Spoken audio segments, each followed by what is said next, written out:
তুমি আমার কি রিলেটিভস, বন্ধু, শত্রু, গার্লফ্রেন্ড, বউ? না, তেমন কিছু না তুমি আমার। তাহলে কি হও? তুমি শুধুই আমার 15 বছর বয়সের স্টুডেন্ট, আর আমি তোমার 28 বছর বয়সের শিক্ষক। তাহলে তো তুমি আমার স্টুডেন্ট আর আমি তোমার শিক্ষক। শুনেছি শিক্ষকের মাঝে বাবার প্রতিচ্ছবি থাকে, আমার মাঝেও আছে। প্রত্যেকটা স্টুডেন্টকে নিজের ছেলেমেয়ের মতোই মনে করি। তাহলে তোমায় কেন তো মনে করতে পারি না? কেন পারি না? আমার কল্পনাতেও আমি তা ধারণ করতে পারি না। কেন? কারণ আমি যে তোমায় চাই, অতিরিক্ত চাই। আমার কাছে চাই, ঠিক আমার ডান পাশে। আমার হাতে তোমার হাত চাই, আমার বুকের মাঝে তোমায় চাই। লজ্জাজনক, তাই না? জানি লজ্জাজনক। মানুষ জানলে থুতু দেবে। কারণ আমি এক নাবালিকা মেয়ে, যে কিনা হয় আমার স্টুডেন্ট, তাকে চাই। কি করার? তাও যে তোমায় চাই, প্রতি সেকেন্ডে চাই, অনেকভাবে চাই। মজনু যেমন চাই লাইরিকে, তেমন আমি চাই তোমাকে। ফারহাদ যেমন চাই শিরিকে, তেমনি আমি চাই তোমাকে। মানুষ যেমন চায় অক্সিজেনকে, তেমনি আমি চাই তোমাকে। পৃথিবী যেমন চায় আকাশকে, তেমনি আমি চাই তোমাকে। মাছ যেমন চায় পানিকে, তেমনি আমি চাই তোমাকে। শব্দ যেমন চায় বাক্যকে, ঠিক তেমনি আমি চাই তোমাকে। হুম, ঠিক শুনেছ। তোমায় চাই, অতিরিক্ত চাই, পাগলের মতো চাই। যদি প্রশ্ন করো কতটা চাও, আমার জবাব হবে, তুমি যদি বলো আকাশের 4টে এনে দাও, আমি সে চাঁদ আনতে যাব, জেনেও যে ওরা কখনই আনতে পারবো না। ঠিক এতটাই চাই তোমায়। নেশা যেমন মাতাল করে মানুষকে, তেমনি তুমি মাতাল করেছ আমাকে। নেশা যেমন চড়ে বসে মস্তিষ্কে, তেমনি তুমি বসেছ আমার মস্তিষ্কে। বেহায়া আমি, তাই না? হুম, অনেক বেহায়া। তোমার জন্য বেহায়া। জানি না আমার এই বেহায়াপনা নিয়ে কতদিন বেঁচে থাকতে পারবো। যতদিন বেঁচে থাকবো, তুমি থাকবে আমার বুকের মাঝে। যখন বুঝতে পেরেছিলাম তোমার নিজের থেকে বেশি যেতে শুরু করেছে, তখন ভেবেছিলাম তোমার যাওয়ার থেকে মরে যাওয়াটা শ্রেয়। কিন্তু পরিবার ছেড়ে কিভাবে মরতাম? আমি ছাড়া যে তাদের কেউ নেই। জানি কখনো পাবো না তোমায়, কখনো ছুঁতে পারবো না। তাও তোমায় এক নজর দেখতে পাই, তাই আমার বাচ্চার প্রদীপ, তৃষ্ণার বাচ্চার প্রদীপ। ডায়েরির প্রথম পৃষ্ঠা পড়ে ফুপিয়ে কাঁদছে বেলি। চোখ মুছে দ্বিতীয় পেজে যাবে তখনই কারোর পায়ের আওয়াজ শুনতে পেল। তড়িঘড়ি করে ফ্লোর থেকে উঠে দাঁড়িয়ে গেল। ডায়েরিটা যেখান থেকে নিয়েছিল সেখানেই ঢেকে রেখে দিল। কানে আওয়াজ আসতেই সামনে তাকালো। Yes sir. এখানে কি করছো? কেউ আসেনি, তাই ভাবলাম একটা বই পড়ি। এত তাড়াতাড়ি কেন এসেছো? কাল থেকে সবার সাথে আসবে। যাও নিজের জায়গায়। তাড়াতাড়ি সেখান থেকে এসে নিজের জায়গায় বসলো বেলি। যার ধমকে বেলি ভয় পেল সে হলো বেলির বাসার এবং স্কুলের শিক্ষক তৃষ্ণা মাঞ্জিল। বেলি আনমনে ভাবছে যে তৃষ্ণা স্যার কাউকে এতটা ভালোবাসে, ভাবা ভাবা যায়? তাও তার থেকে 11 বছরের ছোট এক মেয়েকে, আবার কিনা সে তার স্টুডেন্ট। যাই হোক, মেয়েটা ভাগ্যবতী যে স্যারের এতটা ভালোবাসা পাচ্ছে। স্যারের জন্য খারাপও লাগছে, তার এই ভালোবাসা কেউ ভালো চোখে দেখবে বলে মনে হচ্ছে না। মানবে নাকি সন্দেহ। বেলি, আওয়াজ পেয়ে তাড়াতাড়ি উঠে দাঁড়িয়ে বলল, জি স্যার। কালকের পড়াগুলো রিভিশন দাও। সবে আসলে একসাথে টেস্ট দিও। Okay sir. স্যার আর এক মুহূর্ত দাঁড়ালো না, চলে গেল। ভাবতে লাগলো বেলি। এই তৃষ্ণা স্যারটা না আমায় একদম সহ্য করতে পারে না, জানি না কেন। আমি তো কখনো স্যারদের সাথে খারাপ বিহেভিয়ার বা দুষ্টুমি কিচ্ছু করি না। তার জন্য স্যার ম্যামরাও তো আমায় কত পছন্দ করেন, কিন্তু তৃষ্ণা স্যার আমায় একদমই পছন্দ করেন না। কিন্তু আমার স্যারটাকে ভালোই লাগে। স্যার হিসেবে বলে he is a brilliant teacher. যে কোনো প্রশ্নের আনসার আছে তার কাছে। ওনার কথা স্টাইল, চলা স্টাইল, বিহেভিয়ার, চোখ বাঁধানোর মতো সবটা। এবং সে নিজেও একটা আইটেম। উফ, কি যে বলি, মানে সে দেখতে বেশ সুপুরুষ। লম্বা 6 ফুট তো হবেই।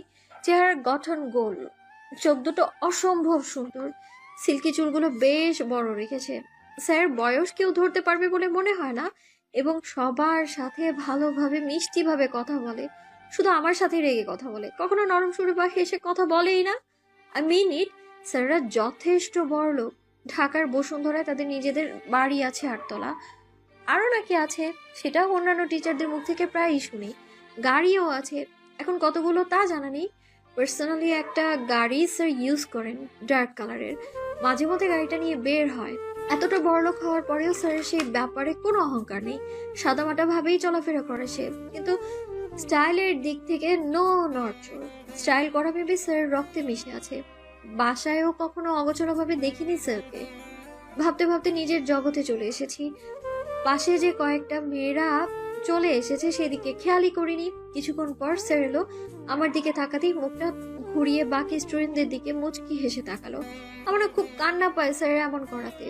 অন্য স্টুডেন্টদের মতো কি আমায় ট্রিট করা যায় না? এতটা খারাপ আমি? টেস্ট দিলাম কিন্তু বেশি ভালো হয়নি। কিভাবে ভালো হবে? কাল তো পড়তেই বসিনি, বসে বসে অনলাইন গেমস খেলেছিলাম আর বাবার সাথে রাত 2টা পর্যন্ত নানান গল্প জুড়ে দিয়েছিলাম। সবাই ক্লাস 9-এর ব্যাচ, মোট 19 জন, আর আমি 8-এর। আমার ব্যাচের স্টুডেন্টরা ছেলে মেয়ে একসাথে পড়ে, তাই স্যারের এই ব্যাচের সাথে আমাকে পড়ায়, কারণ এই ব্যাচে শুধু মেয়েরা। অবশ্য আমার কোনো প্রবলেম হতো না ওদের সাথে পড়তে, কিন্তু স্যার ওদের সাথে পড়তে দেয় না আমায়। এখানে সকল মেয়েদের বয়স 17-18 তো হবেই, একা আমি একটু বেশি কম বয়সী, তাই সবাই পিচ্চি বলে সম্বোধন করে আমায়। কিন্তু আমার এই পিচ্চি শব্দটা না মোটেই পছন্দের না। স্যার কাল খাতা দেখবে, দেখে জানাবে কার টেস্ট কেমন হয়েছে। আমি আগে থেকেই জানি আমার টেস্ট সকলের থেকে বাজে হয়েছে। স্যার সকলের খাতায় বাড়ির কাজ লিখে দিচ্ছে আর মিষ্টি করে মুখের দিকে তাকিয়ে বলছে, বাড়ির কাজ লিখে দিলাম, পুরো আসবা, ঠিক আছে? সবার বাড়ির কাজ লিখে দিল। আমার বাড়ির কাজ লেখার সময় স্যারের ফেসটা বুম হয়ে রইল। করলা খেলে মুখের এক্সপ্রেশনটা যেমন হয় আর কি, আজীব। আমার দিকে তাকায়ও না। আমার চেহারা কি কালি মাখা নাকি? হ্যাঁ, আমিও তো সব স্টুডেন্টদের মতো। আমি তো কোনো খারাপ বিহেভ করিনি স্যারের সাথে, তাও আমায় দেখতে পারে না। এই কথাটা স্কুল কোচিং এর সকল স্টুডেন্টস জানে যে তৃষ্ণা স্যার বেলিকে একদমই দেখতে পারে না। অবশ্য বেলি খারাপ বিহেভ করেছে স্যারের সাথে, অবশ্যই, এটাই সবার ভাবনা। কিন্তু আমি তো স্যারের চোখের দিকে তাকিয়েও কথা বলিনি জীবনে।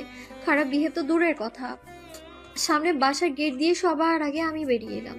স্যার একটা ফ্ল্যাটে থাকেন 4 তলায়, সেখানেই পড়ান আমাদের। এই ফ্ল্যাটটা স্যার কিনেছেন যেন আমাদের পড়াতে প্রবলেম না হয় আর কোনো অভিযোগ যেন না আসে। দুপুর 2টায় পড়তে এসেছিলাম, এখন 4টা বাজে। হঠাৎ পেছনে ফিরে উপরে চোখ পড়তেই দেখলাম স্যার বারান্দায় রেলিং ধরে এইদিকেই তাকিয়ে আছেন। আমাকে ঘুরতে দেখে স্যার ভেতরে চলে গেলেন। মাঝে মাঝে না আমার খুব কান্না পায় স্যারের বিহেভে। কি করেছি আমি ওনার সাথে? আমাকে পড়াতে না চাইলে বললেই তো হয়। আমি তো এতটাও অবুঝ না যে বুঝতে পারবো না। আমি না হয় অন্য টিচার খুঁজে নিব। ঢাকায় স্যার আমার সাথে এমন বিহেভ করতো। ও, বলতেই ভুলে গেছি, বর্তমানে আমরা চট্টগ্রামে আছি, কিন্তু আগে ঢাকায় ছিলাম। স্যারও ওখানেই থাকতো। যখন আমরা ঢাকায় ছিলাম তখন আব্বু আমায় তৃষ্ণা স্যারের কাছে দিয়েছিল পড়তে। স্যার টাকা ছাড়াই অনেক স্টুডেন্টস পড়াতো। স্যারের বাবা তো প্রায় সব সময় চিল্লাতো যে আমার এত বড় ব্যবসা কে দেখবে, তুই শিক্ষকতা ছেড়ে আমার ব্যবসায় হাত লাগা। কিন্তু স্যার তো পাত্তাই দিত না, কারণ তার শিক্ষক ক্যারিয়ার অনেক পছন্দের। তখন আমি 7-এ পড়ি। প্রথমত স্যার ভালোভাবে কথা বলতেন, মিষ্টি ভাবে কথা বলে বোঝাতেন। কোনো কিছু না বুঝলে হাসি মাখা মুখ নিয়ে 100 বার বোঝাতেন। মাঝে মাঝে তো গল্পও শোনাতেন, আর প্রায় সময় আমায় গান শোনাতেন। অবশ্য ভালোবাসার গান শোনাতেন, কিন্তু আমার কাছে সেই গানগুলো বোরিং লাগতো, কিন্তু তাও মুচকি হেসে শুনতাম। ধীরে ধীরে স্যারের ব্যবহার চেঞ্জ হতে থাকে। গান তো দূরের কথা, পড়ার ব্যাপার ছাড়া আর কোনো কথাই বলতেন না। হঠাৎই আমার উপর চিল্লিয়ে উঠতেন। আবার স্যারের কাছে 8 মাস পড়ার পর যখন 8-এ উঠবো তখন বাবার কাজের জন্য ট্রান্সফার হয় চট্টগ্রামে। আমি তো অনেক খুশি হয়েছিলাম যে তৃষ্ণা স্যারের কাছে আমায় আর পড়তে হবে না। সকালে আমরা চলে যাব, ঠিক তার আগের সন্ধ্যায় আব্বু স্যারকে ফোন করে বলে দেয় যে আমি আর পড়বো না। স্যার কি বলে তা জানি না, কিন্তু আব্বু বলেছে যে স্যারের বাসায় গিয়ে বইগুলো নিয়ে আসতে। আমিও ভাবলাম লাস্টবার স্যারকে সালাম দিয়ে আসবো। বিকেল দিকে আমি স্যার বাসায় যাই। বিল্ডিং এর 8 নম্বর ফ্ল্যাট ছিল স্যারদের। স্যারদের ফ্ল্যাটটা সব ফ্ল্যাট থেকে আলাদা ছিল, সুন্দর বলেও কম হবে। আমি গিয়েই দেখি স্যারের আম্মু মানে আন্টি ডাইনিং এ খাবার বাড়ছে, আর আঙ্কেল নিউজ পেপার পড়ছে। পাশেই স্যারের বোন বসা, আর কেউ ছিল না। আন্টি আমায় দেখে বলল, বেলি, তোমার স্যার স্টাডি রুমে। আমি স্টাডি রুমের দিকে এগিয়ে গেলাম, দেখি স্যার চেয়ারে মাথা হেলান দিয়ে চোখ বুজে আছেন। মেবি মাথা ব্যথা ছিল। স্যার, আমি বেলি, আসবো? স্যার চোখ বোঝা অবস্থাতেই বললেন, কাম। টেবিলের উপর সকল বইগুলো রাখা ছিল। আমি বইগুলো গুছিয়ে নিলাম। স্যার, এবার স্যার আমার দিকে তাকালেন। চোখগুলি ভয়ঙ্কর লাল ছিল। এমন লাল থাকার কারণ সেই দিনও বুঝিনি, আর আজও বুঝি না। নিচু স্বরে বললাম, স্যার আমি চলে যাব কাল, ভালো থাকবেন, আসসালামু আলাইকুম। কিন্তু স্যার কিছু বললেন না, যেমন ভাবে ছিলেন ঠিক তেমন ভাবেই তাকিয়ে আছেন। আমি চলেই যাচ্ছিলাম, তখনই স্যার ডাকেন। বেলি, আমি পেছনে তাকাতেই দেখি স্যার আমার সামনে। কিছু বলার আগেই স্যার আমার মাথাটা তার বুকের সাথে মিশিয়ে ধরে আমার মাথায় ধীরে ধীরে হাত বুলাতে লাগলেন। পড়ালেখা মন দিয়ে করিও, নিজের যত্ন নিও, দুষ্টুমি একদম করবে না, সারাদিন খেলাধুলা করার প্রয়োজন নেই, আম্মু আব্বুর কথা শুনবে, আইসক্রিম একদমই খাবে না, আর রাস্তাঘাটে চলাফেরা কম করবে, ওখানে সাবধানে থাকবে, আর তাড়াতাড়ি বড় হওয়ার চেষ্টা করবে। হয়তো কেউ তোমার বড় হওয়ার জন্য অপেক্ষা করছে, অনেক অপেক্ষা। স্যারের ভয়েসটা কেমন যেন লাগছিল, কেমন অদ্ভুত ছিল ভয়েস, যেখানে হয়তো কোনো কষ্টের অভিমানের আর্তনাদ ছিল। আমি স্যারের বুকেই মাথা নাড়লাম। স্যার আমার মাথাটা তার বুক থেকে সরিয়ে আমার গালে হাত রাখলো। স্যারের হাতগুলি অসম্ভব ভাবে কাঁপছিল, আর তাও অনেক বেশি। আমার গাল দুটি শক্ত করে ধরে কপালে চুমু দিয়ে বললেন, ভালো থেকো বেলি। কথাটা বলে স্যার স্টাডি রুম থেকে চলে গেলেন। আমি কিছুক্ষণ সেখানেই দাঁড়িয়েছিলাম। কেন যেন সেই দিন প্রচন্ড খারাপ লেগেছিল। কেন খারাপ লেগেছিল তা আমি আজও বুঝিনি। সব বইগুলো গুছিয়ে নিয়ে বেরিয়ে এলাম। সকালে ট্রাকে করে আমাদের সকল জিনিসপত্রগুলো গোছানো হলো। চলে যাব তখনই দেখি স্যার আমার দিকে তাকিয়ে আছেন। আমি স্যার বলে ডাকলাম। সে একই ভঙ্গিতে তাকিয়েছিলেন। আমি হাতে ইশারায় বায়ে জানালাম। স্যার কোনো কথা না বলে ভেতরে চলে গেলেন। আমরাও এসে পড়লাম চট্টগ্রাম। ধীরে ধীরে দিন যেতে লাগলো, আমিও এইটে উঠলাম। আমি তো প্রায় ভুলেই গিয়েছিলাম যে তৃষ্ণা নামের একজন শিক্ষক ছিল যিনি আমায় পড়াতেন।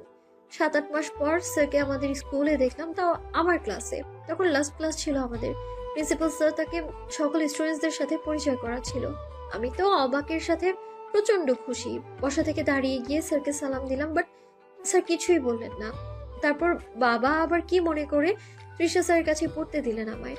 আমি তো এটাই ভেবে পাই না, স্যারদের নিজেদের বাড়ি ঢাকায়, তো এখানে থাকার মানেটা কি? হাঁটতে হাঁটতে কিছুটা গিয়ে দাঁড়িয়ে পড়লাম। সামনে আমার আব্বু। দাঁড়িয়ে গিয়ে আব্বুকে জড়িয়ে ধরলাম। আব্বু, প্রিন্সেস। কোথায় যাচ্ছিলে? এই তো বাজারে। আমিও যাব। ঠিক আছে, কিন্তু আমার হাত ধরে থাকবে, বুঝছো? জি। চলো। কাঁধে ব্যাগ নিয়েই আব্বুর সাথে বাজারের উদ্দেশ্যে রওনা হলাম। রাস্তার মোড় থেকে আব্বু আইসক্রিম কিনে দিল। আমি খাচ্ছি আর আব্বু নানান জিনিস কিনতে ব্যস্ত। সুপারহিরো আমার আব্বু। আমরা এতটা বড় লোক নই, মিডল ক্লাস ফ্যামিলিতে বিলং করি।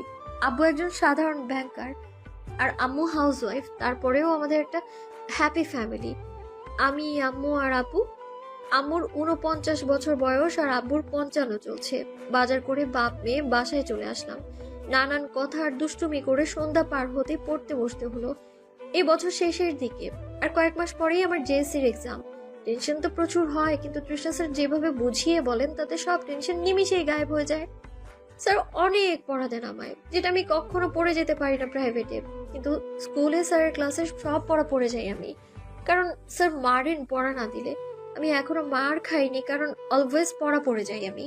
কিন্তু এই চ্যাপ্টারটা আমার মাথার উপর দিয়ে যাচ্ছে।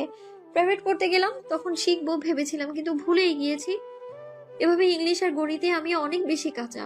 হঠাৎ মনের টনক নড়তেই মায়ের ফোনটা লুকিয়ে টিপতে লাগলাম।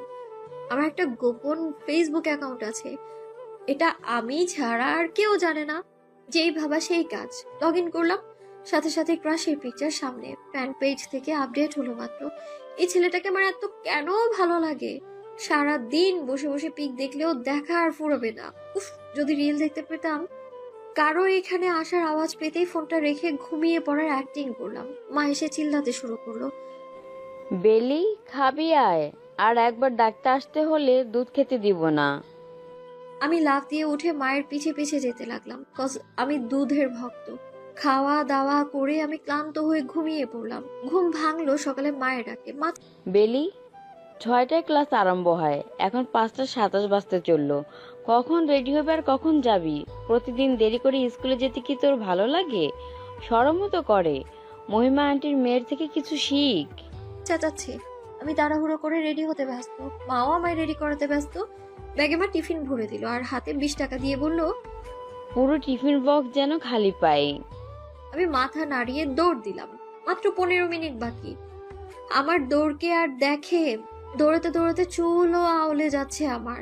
তাতে কি, আমি তো দৌড়াতে ব্যস্ত। তারপর অনেক অবসানের পর পৌঁছালাম আমি, কিন্তু আমি তো লেট।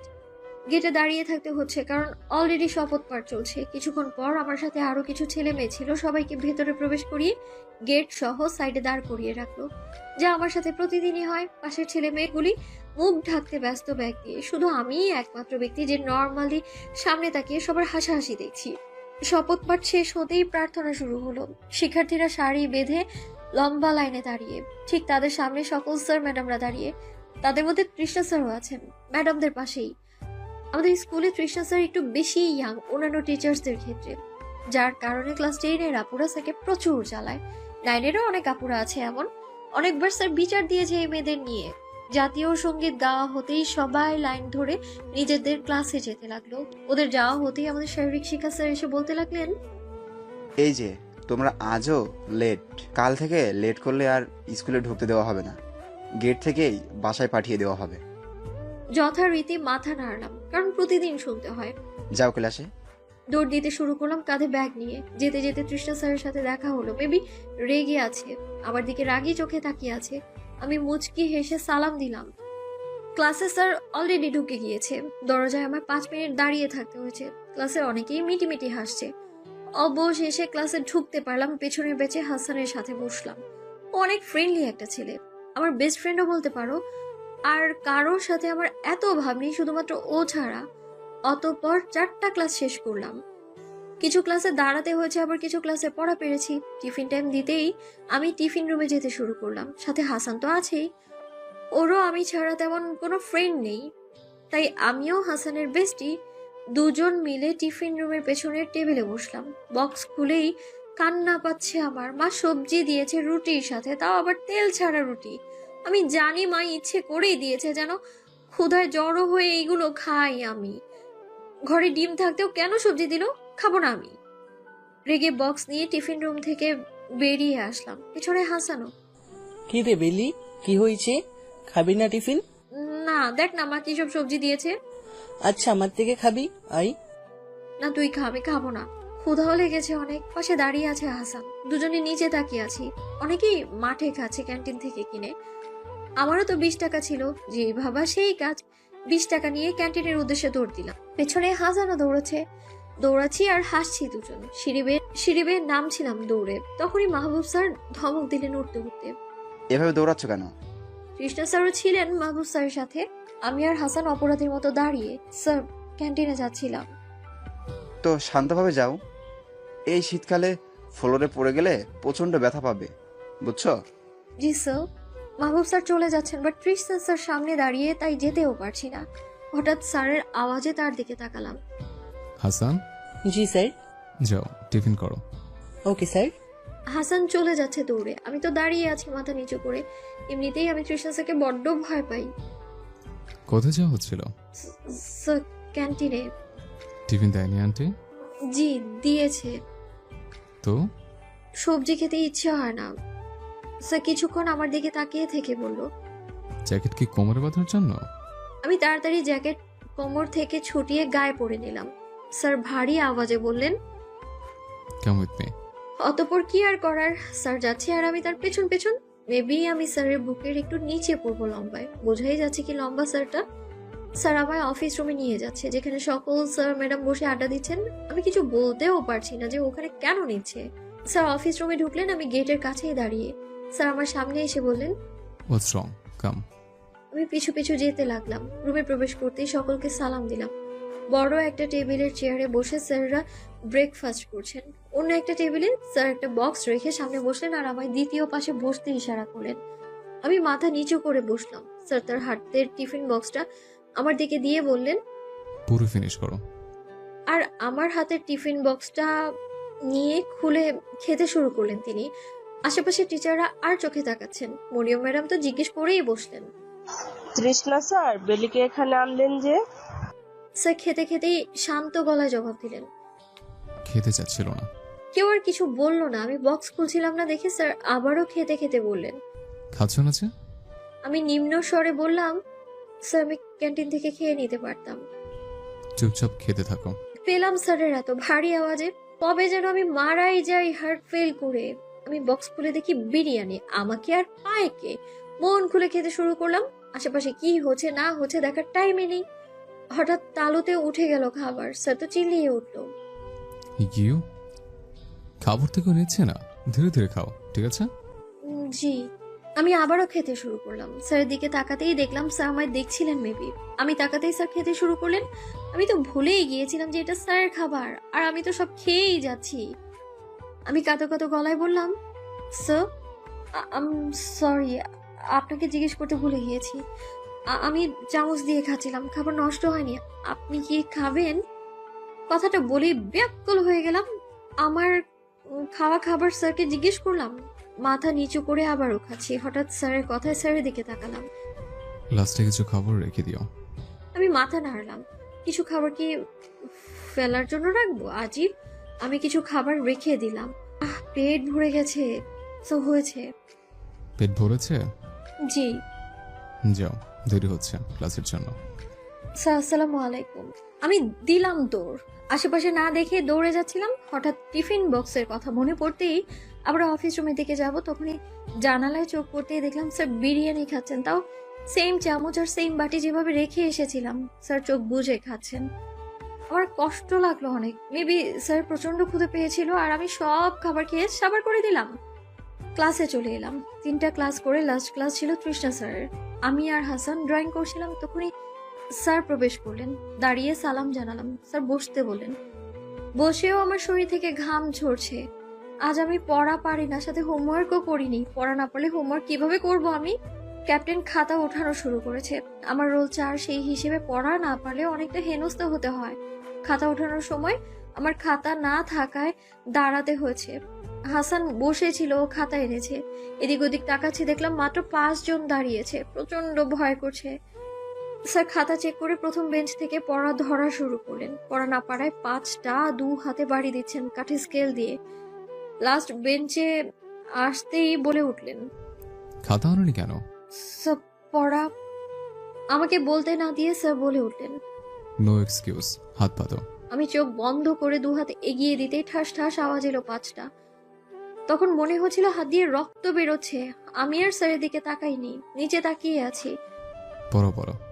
আমি চোখ মুখ খিচে মাথা নাড়িয়ে বললাম, পারি না বলেই হাত পেতে দিলাম। চোখ ভেতরে ঢুকিয়ে ঠোঁট চেপে ধরেছি। এমনিতে হাত জ্বলে যাচ্ছে, এখানে আবার মারলে আমি আজ মরেই যাব।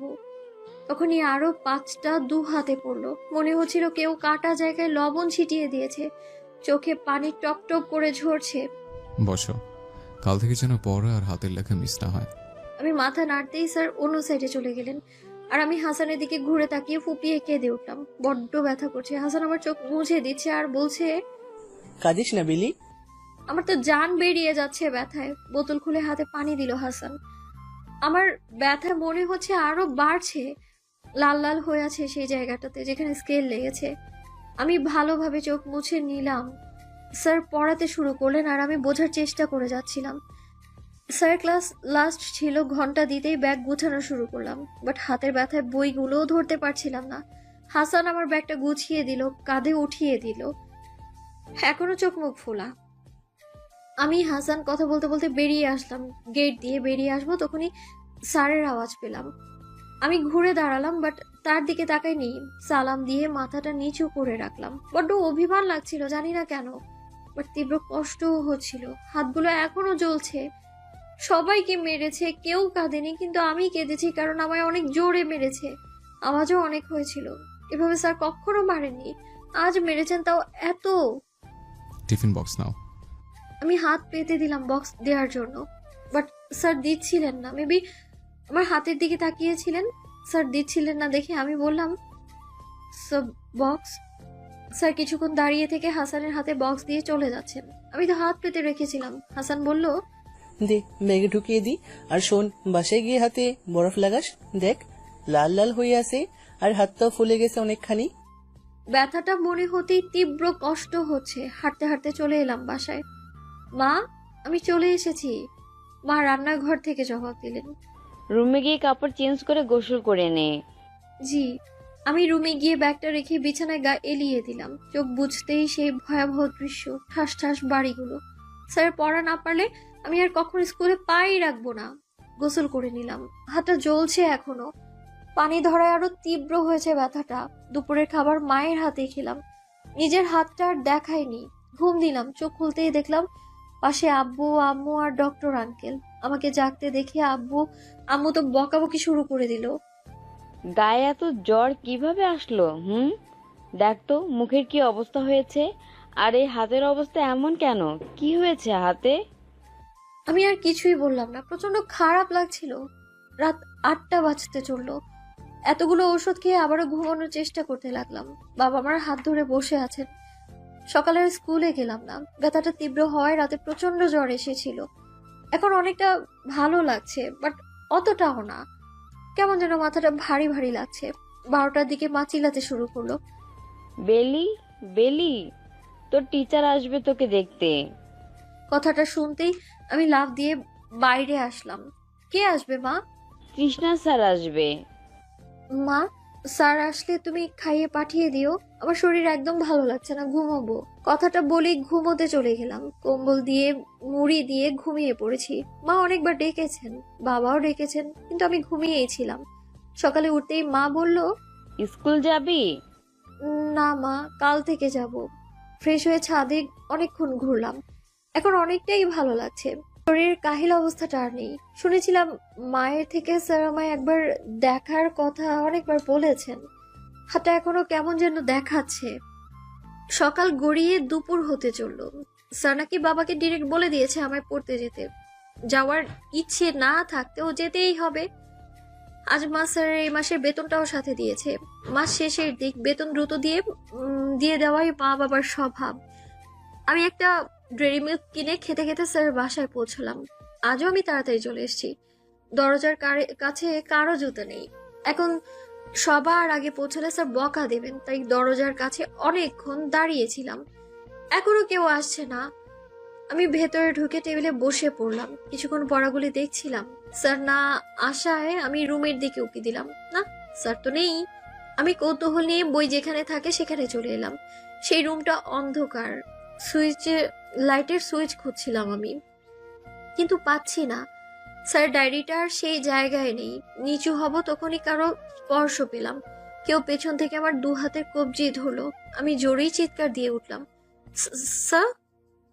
অজানা ব্যক্তি আমার মুখটা চেপে ধরলো। হঠাৎ কানে আওয়াজ আসলো, ডোন্ট সাউন্ড। আমি ভয় চুপ হয়ে গেলাম। ধীরে ধীরে আমাকে তার দিকে ঘুরিয়ে নিল। আমি তাকিয়ে অন্ধকার ছাড়া আর কিছু দেখতে পেলাম না। তাও অচেনা ব্যক্তিকে দেখার চেষ্টা করা ছাড়লাম না আমি। ভয়ে আত্মা সহ লাফাচ্ছে আমার। হু আর ইউ? আমি কিন্তু স্যারকে বলে দেব। অজানা ব্যক্তি কিচ্ছু বলল না। আমার হাত দুটো ধরে উঁচু করতে লাগলো। সাডেনলি আমার হাতের নরম ঠোঁটে স্পর্শ পেলাম। 2 হাতের তালুতে চুমু খেয়েই যাচ্ছে অসংখ্য। আমি হাত ছোটানোর চেষ্টা করছি, কিন্তু সে আরো টাইট করে চুমু খাচ্ছে। আমি কাঁদো কাঁদো গলায় বললাম, ভূত। সে আমার হাত দুটো টাইট করে দুটো চুমু খেয়ে ছেড়ে দিল। হঠাৎ 2 গালে হাতে স্পর্শ পেলাম। সে আমার 2 গালে হাত রাখলো। হাতে হয়তো কিছু বেঁধে দেয়া আছে, মেবি ব্যান্ডেজ হতে পারে। ব্যক্তিটার ভয়েস শুনতে পেলাম, I'm sorry, পিচ্চি পাখি. I'm really sorry. I know I'm getting crazy. All because for you. ব্যক্তির ভয়েস অনেকটা স্যারের মতো শুনতে, কিন্তু আমার বিশ্বাসই হচ্ছে না। সে আমার কপালে চুমু খেয়ে উধাও হয়ে গেল হয়তো। আর কোনো আওয়াজ বা স্পর্শ পাচ্ছিলাম না। হঠাৎ লাইট জ্বলতেই সামনে তাকাতেই দেখলাম স্যার। এখানে অন্ধকারে কি করছো? আমি ঘেমে একাকার।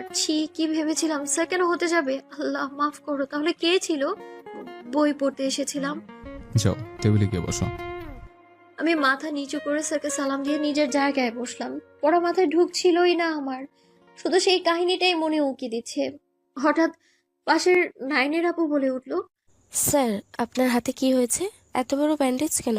আমিও সাথে সাথে খেয়াল করলাম। স্যার জবাবে মুচকি হেসে নিজের পড়ানোতে মনোযোগ দিলেন, কিন্তু আমার মনোযোগ সেই অদ্ভুত কাহিনীতে। বাসায় এসেও মাথায় সেই টেনশন। কে ছিল, কি ছিল, সত্যি ছিল না মিথ্যা? ডিনার করে মাত্র বেড়ে বসলাম। অনলাইনে ঢুকতেই কারো মেসেজ পেলাম। নাম ছিল ক্রেজি হান্টার। আমি লোকটার আইডিতে ঢুকে শুধু একটা স্ট্যাটাসই পেলাম, পিচ্চি পাখি, I am sorry for what I did. সাথে সাথেই মনে পড়লো অন্ধকারের লোকটার কথা।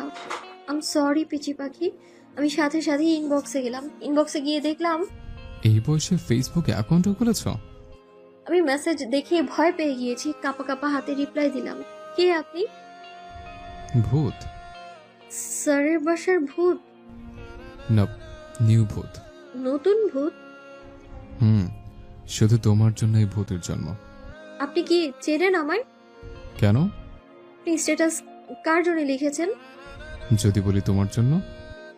না, আসলে আপনি কথাটা 2 ঘন্টা আগে স্ট্যাটাস দিয়েছেন তো কেউ একজন আমায় এই কথাটাই বলেছিল হয়তো। বলেছে তো বলেছে, আর কয়টা বাজে? 11টা। এখন অনলাইনে কি? আমি ছাড়া আর কারোর সাথে মেসেজ করবে না, যাও ঘুমাও। কি আজব, চিনি না জানি না হুকুম দিচ্ছে আমায়। আমারও ঘুম পাচ্ছে, তাই ঘুমানোর প্রচেষ্টা করতে লাগলাম। এভাবেই চলতে লাগলো আমার দিনকাল। ধীরে ধীরে ভুলে গেলাম সেই দিন অন্ধকারে কারো ঠোঁটে স্পর্শ। মাঝে মাঝে টাইপিং হতো অচেনা ক্রেজি হান্টারের সাথে। মা বাবা, লেখাপড়া আর বিকেলের খেলাধুলা, এগুলো দিয়েই পার হলো আমার জিএসসি। যত্ন করে পরীক্ষার হলে নিয়ে যেতেন, নিয়ে আসতেন আব্বু। আর স্যার তো বুঝিয়ে দিতেন, প্লাস দুবেলা পড়াতেন। 1 মাসের মতো স্যার বাসায় আর পড়তে যাওয়া হয়নি। ছাদে খেলতাম যখন তখন, প্রায় স্যারকে দেখতাম বারান্দার রেলিং ধরে এখানেই তাকিয়ে থাকতেন। রেজাল্টের দিন আসলো, আমি তো প্রচন্ড ভয়ে ছিলাম, হাত পা কাঁপছিল আমার। জানতে পারলাম 4.89 পেয়েছি। খারাপ লেগেছিল প্রচন্ড, বাট তাও 9-এ ভর্তি হলাম। ক্লাস অ্যাটেন্ড করা শুরু করলাম। ধীরে ধীরে কেমন এক ম্যাচিউরিটি ফিল আসছে গায়ে, আলাদা ফিলিং টানতো মনে। বান্ধবীদের প্রেমীয় আলাপ শুনলে কেমন যেন লাগতো। কিছু মেয়ে ফ্রেন্ডও হয়ে গেল 9-এ। হাসানুর রিলেশনে জড়ালো নিম্মির সাথে। মাঝে মাঝে আমারও ইচ্ছে হতো একটা প্রেম করার, বাট বাবার কথা চিন্তা করে আর এগুলোর মধ্যে নিজেকে জড়াইনি। প্রাইভেটে যাওয়া শুরু করলাম, হাসানদের সাথেই মিলে পড়ি। আগে জানি না, বাট কিছুদিন যাবত আমার স্যারের চাউনি কেমন যেন লাগে। নেশা জাতীয় কিছু খেলে বা সামনে থাকলে চোখ যেমন দেখায় ঠিক তেমনটাই লাগে। স্যার কখনো আমার চোখের সাথে চোখ মেলাতেন না, সদা আমায় এড়িয়ে চলতেন, যেটা আমার কাছে আজকাল প্রচন্ড যন্ত্রণাদায়ক। বুকে তীব্র কষ্ট হয় স্যারের ব্যবহারে। আমি ব্যাচের সব মেয়েদের সাথে হাসি খুশি ভাবে কথা বলতেন স্যার, শুধু আমি বাদে। সব কপাল। কখনো ক্লাসে হঠাৎ স্যার দাঁড় করিয়ে মারতেন। কেন মারতেন কিছুই করতাম না আমি। ধীরে ধীরে দিন যেতে লাগলো, আমিও বড় হতে লাগলাম। 10ম শ্রেণীতে উঠলাম। এখন দিনকাল অন্যরকম যায়। ফ্রেন্ডসদের সাথে মজা মাস্তি, হাসি ঠাট্টা। প্রপোজ তো পেলাম অনেক, কিন্তু মনের মতো ছিল না কেউ। আজ ক্লাসে নিম্মি, আমি আর হাসান এক বেঞ্চে একসাথে বসেছি। মধ্যে আমি আর 2 সাইডে প্রেমিক প্রেমিকা বসিয়েছি। না হলে ওদের প্রেমীয় আলাপে আমার কান ছালাপালা হয়ে যাবে। কৃষ্ণা স্যারের ক্লাস, তাই আমি আর কোনো কথা বলবো না, কারণ স্যার আমায় এমনিতেই পছন্দ করে না, দেখতে পারে না। হাসান আর নিমি দুজন তো ফিসফিসানো আওয়াজে কথা বলেই যাচ্ছে। স্যার অনেকবার চোখ রাঙিয়েছে, তাকিয়েছে তাদের দিকে। আমি লিখছিলাম, হঠাৎ হাসান নিমিকে কিছু বলার জন্য আমার গায়ের সাথে অনেকটা ঝুঁকেছিল, আর আমি নিমির দিক সাইডে চাপতে নিচ্ছিলাম। তখনই জোরে একটা আওয়াজ হলো, ঠাস। গালটা থাপড়টা আমার গালে পড়েছে, তাও স্যার মেরেছেন পুরো ক্লাসের ছেলে মেয়ের সামনে। আমি গালে হাত দিয়েই দাঁড়িয়ে পড়লাম। আমার এখন প্রচন্ড কান্না পাচ্ছে। সবাই আমার দিকে ড্যাবডেবিয়ে তাকিয়ে আছে। স্যার আমার দিকে তার হাতে থাকা চকটা ছুঁড়ে মারলেন, ডাস্টার হাতে নিয়ে চলে গেলেন ক্লাস থেকে। তখনও ক্লাসের 25 মিনিট বাকি ছিল। স্যার যেতে সবাই হাসাহাসি শুরু করে দিল। আমি তো বুঝতেই পারলাম না থাপ্পড়টা কেন মারলো আমায়। রুমের দরজা অফ করে বিছানায় আধশোয়া হয়ে আছি, লাইটটা অফ, কারণ ইয়ারফোন খারাপ লাগছে প্রচন্ড। স্যারটা অনেক পচা, তৃষ্ণা স্যার অনেক পচা। গালে 5 আঙুল বসে আছে আমার। এত জোরে কেউ মারে, পুরো ফেসটা ব্যথায় মনে হচ্ছে ফুলে যাচ্ছে আমার। আর যেই গালে মেরেছে সেখানে মনে হচ্ছে কেউ লোহা দিয়ে বাড়ি দিচ্ছে। পাষাণ টিচার, ওনার কাছে আর পড়বই না আমি, যা ইচ্ছে করুক, আমি আর যাবো না পড়তে। আজ আবুকে বলবো নতুন টিচার খুঁজতে। এমন কেন করেন উনি আমার সাথে? আমি কি সত্যি অনেক বাজে? আমি আর সবার মতো ওনার স্টুডেন্ট নই নাকি? পুরাতন স্টুডেন্টদের নাকি স্যাররা অনেক ভালোবাসেন, তাহলে আমিও তো স্যার পুরাতন স্টুডেন্ট। 4 বছর হতে চললো। ক্লাস 7 থেকে 10 পর্যন্ত স্যার পড়াচ্ছেন আমায়, কিন্তু আজও স্যার আমায় সহ্য করতে পারেন না। আজ 2 দিন হচ্ছে আমি স্কুল, প্রাইভেট কোথাও যাচ্ছি না পড়তে, আর যেতেও ইচ্ছে হয় না। আমি যাচ্ছি না বলে তৃষ্ণা স্যার নাকি অনেকবার কল করে বলেছেন আমার প্রাইভেটে পাঠিয়ে দিতে। আবার বাসায়ও এসেছেন 2 দিন। স্যার যখন এসেছেন তখন আমি রুম থেকেই বের হইনি। দরজা লাগিয়ে কানে ইয়ারফোন গুজেছিলাম আমি। তার জন্য আব্বু আমায় ঝাড়ি দিয়েছেন। আমি আব্বুকে ডিরেক্ট বলে দিয়েছি আমি আর তৃষ্ণা স্যারের কাছে পড়বো না। মা তো বকাঝকা করেছেন আমায়, জিজ্ঞেস করেছেন কেন পড়বো না। আমি কোনো জবাব দিতে পারলাম না, শুধু বলেছি নতুন কোনো টিচার খুঁজতে। স্কুলে যাচ্ছি না কারণ অনেক খারাপ লেগেছিল সেদিনের হঠাৎ মারটা। সবাই আমায় দেখলেই হাসাহাসি করবে নাই বা কেন? ক্লাসে এসে আমায় অযথাই মারেন, কোনো রিজন পাইনি আমি আজও। আমি কি লোহা দিয়ে তৈরি যে অকারণে এসে শুধু মারবে আমায়? এখন থেকে এই স্যার ক্লাসও অ্যাটেন্ড করবো না, আর যত যাই হয়ে যাক না কেন। আজ ফ্রাইডে, মঙ্গলবার, বুধবার আর বৃহস্পতিবার এই 3টা দিন আমি ঘর থেকে বের হইনি। নিজের রুমে টিভি দেখেই কাটিয়েছি। সবকিছু বিরক্ত লাগছে আজকাল। এখন ঘুমের ভেতরেও স্যারের থাপ্পড় দেখি আমি। অসহ্য ভয়ঙ্কর টিচার একটা। এমন টিচার যেন আর কারো কপালে না পড়ে। অনেকক্ষণ যাবৎ হাসান কল দিচ্ছে, ঘুরতে যেতে বলছে ওদের সাথে। আজীব, হাসানটা না একটা আস্ত গাধা। আরে নিজের গার্লফ্রেন্ডকে নিয়েই যা না, আমায় কেন ডাকছিস ভাই? হাসান আর তার গার্লফ্রেন্ড নিম্মির জোড়াজোড়িতে রাজি হলাম ঘুরতে যাওয়ার জন্য। আর এমনিতেও এইভাবে 3 দিন বাসায় থেকে বোর হয়ে উঠেছি আমি। দুপুর 3টা বাজছে। আমি, হাসান, নিমি অনেকটা দূরে বেরিয়েছি। অনেকটা রাস্তা যেতেই সামনে ডার্ক কালার একটা গাড়ি দেখলাম। গাড়িটা কার তা চিনতে বেশি সময় লাগেনি আমার। গাড়ি তো তৃষ্ণা স্যারের। নিশ্চয়ই আমায় আবারও সকালের সবার সামনেই মারবে। আমি উল্টো পথ ধরে তাড়াতাড়ি হাঁটা ধরলাম মাথা নিচু করে। যত দ্রুত সম্ভব হেঁটে যাচ্ছি আমি। ভয়ে বুকের ভেতর দিয়ে মোচড় দিচ্ছে বারবার। স্যার বেবি আমার পেছনে দৌড়ে আসছেন আর চিল্লাচ্ছেন, বেলি স্টপ দেয়ার। তারপরেও থামছি না আমি। এখন দৌড় দেওয়ার উচিত, কিন্তু রাস্তায় প্রচুর লোকজন। তাও চিন্তা ভাবনা ছেড়ে দৌড় দিতে নিচ্ছিলাম, তখনই পেছনে কেউ হাত ধরে ফেলে আমার। হাওয়ার মতো বেগে এসে আমায় তার দিকে ঘোরায়। তার দিকে ঘুরতেই মাথায় ঠাস করে একটা থাপ্পড় লাগালেন। আমি এখন কেঁদেই দিলাম করে। নিচে তাকিয়ে কেঁদেই যাচ্ছি, তখনই হাসান বলে উঠল, আসসালামু আলাইকুম স্যার। আসসালামু আলাইকুম স্যার। আবারও হাসানের আওয়াজ পেলাম। স্যার কি হয়েছে? বেলি কি করেছে? হাসানের ভয়েস শুনে আমি আরো জোরে কেঁদে উঠলাম। কারণটা সোজা, আমি কিচ্ছু করিনি। আমাকে নিয়ে কিসের এত সমস্যা এই স্যারের? আশেপাশের অনেকেই আমাদেরকে তাকিয়ে আছে। বেশ কিছুক্ষণ পর তৃষ্ণা স্যারের আওয়াজ পেলাম। হাসান, নিম্মি, বাসায় যাও। হাসান মনে হয় কিছু বলতে চাচ্ছিল, কিন্তু স্যার ওদের কিছু বলতে না দিয়েই বললেন, হোয়াট, জাস্ট গো। ওরা স্যারের এমন ভয়ঙ্কর আওয়াজ শুনে চলে যাচ্ছে। আমিও ভাবছি দৌড় দিব, তার আগেই হাতে স্পর্শ পেলাম। তৃষ্ণা স্যার আমার হাতটা টাইট করে ধরে নিয়ে যাচ্ছেন সামনে। আমি মাথা নিচু করে চারপাশের মানুষের অদ্ভুত চাহনি দেখছি। গাড়ির দরজা ওপেন করে বললেন, সিট। আমি তো দাঁড়িয়েই ছিলাম। আমার ভাবনা ছিল আমি গাড়িতে বসবো না, কিন্তু তা তো হলো না। উল্টো আরো ব্যথা পেলাম। ধাক্কা মেরে ফেলে দিল ভেতরে। রাগে দুঃখে এবার আমি ফুপিয়ে ফুপিয়ে কেঁদে উঠলাম। কাঁদতে কাঁদতে হিচকি উঠে গেছে। কি হচ্ছে আমার সাথে? ঘর থেকে বেরিয়ে আসাই ভুল হয়েছে আমার। গাড়ি চলছে আর আমার কান্নার বেগও বাড়ছে। গাড়িটা অনেক দূর যেয়ে দাঁড়িয়ে পড়লো।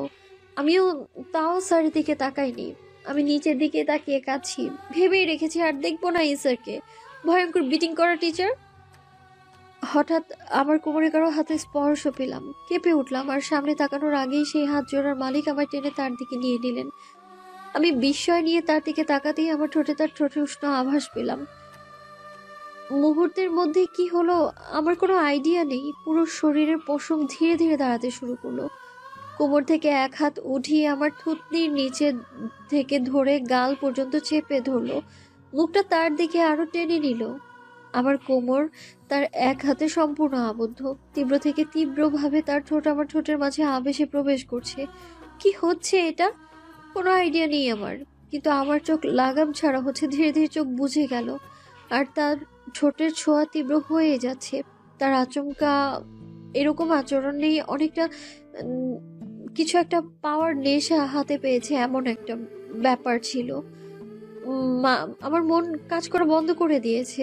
কি হচ্ছে, কেন হচ্ছে, কে করছে, কোথায় আছি, কিছু মনে নেই আমার। শুধু এতটুকু মনে আছে যে এটা একটা অচেনা ফিলিং ছিল আমার জন্য, যেটা আমার পুরো শরীরে শিহরণ বয়ে দিচ্ছে। ঠোঁটের পাশ বেয়ে পানি পড়লো মনে হচ্ছে। আমি উতলা হয়ে দেখার জন্য চোখ খুলতেই দেখলাম তার চোখ বন্ধ অবস্থায় এক চোখ বেয়ে পানি পড়ছে। যে পানির ফোঁটা আমার ঠোঁটে টাচ করতেই ঠোঁটের ছোঁয়ায় মিশে যাচ্ছে। আমি তাকিয়ে থাকতে পারলাম না, চোখ লাগাম ছাড়া বন্ধ হয়ে যাচ্ছে। ডেরি মিল্কও মেবি আমি এতটা মজা করে খাইনি যতটা মজা নিয়ে সে আমার ঠোঁটের স্বাদ দিচ্ছে। না, প্রচন্ড অস্বস্তি হচ্ছে অনুভূতিতে। কিছুক্ষণ বাদে মনে হয় আমি মরেই যাব। আমার দুহাত তার বুকের দু সাইডে মেলে দিয়ে কিছুটা ধাক্কা দিতেই তার ঠোঁটের ছোঁয়া আরো তীব্রভাবে পাচ্ছি আমার ঠোঁটে। আমি চোখ খিচে আমার ঠোঁট চেপে ধরে মুখে ভেতরে নিলাম।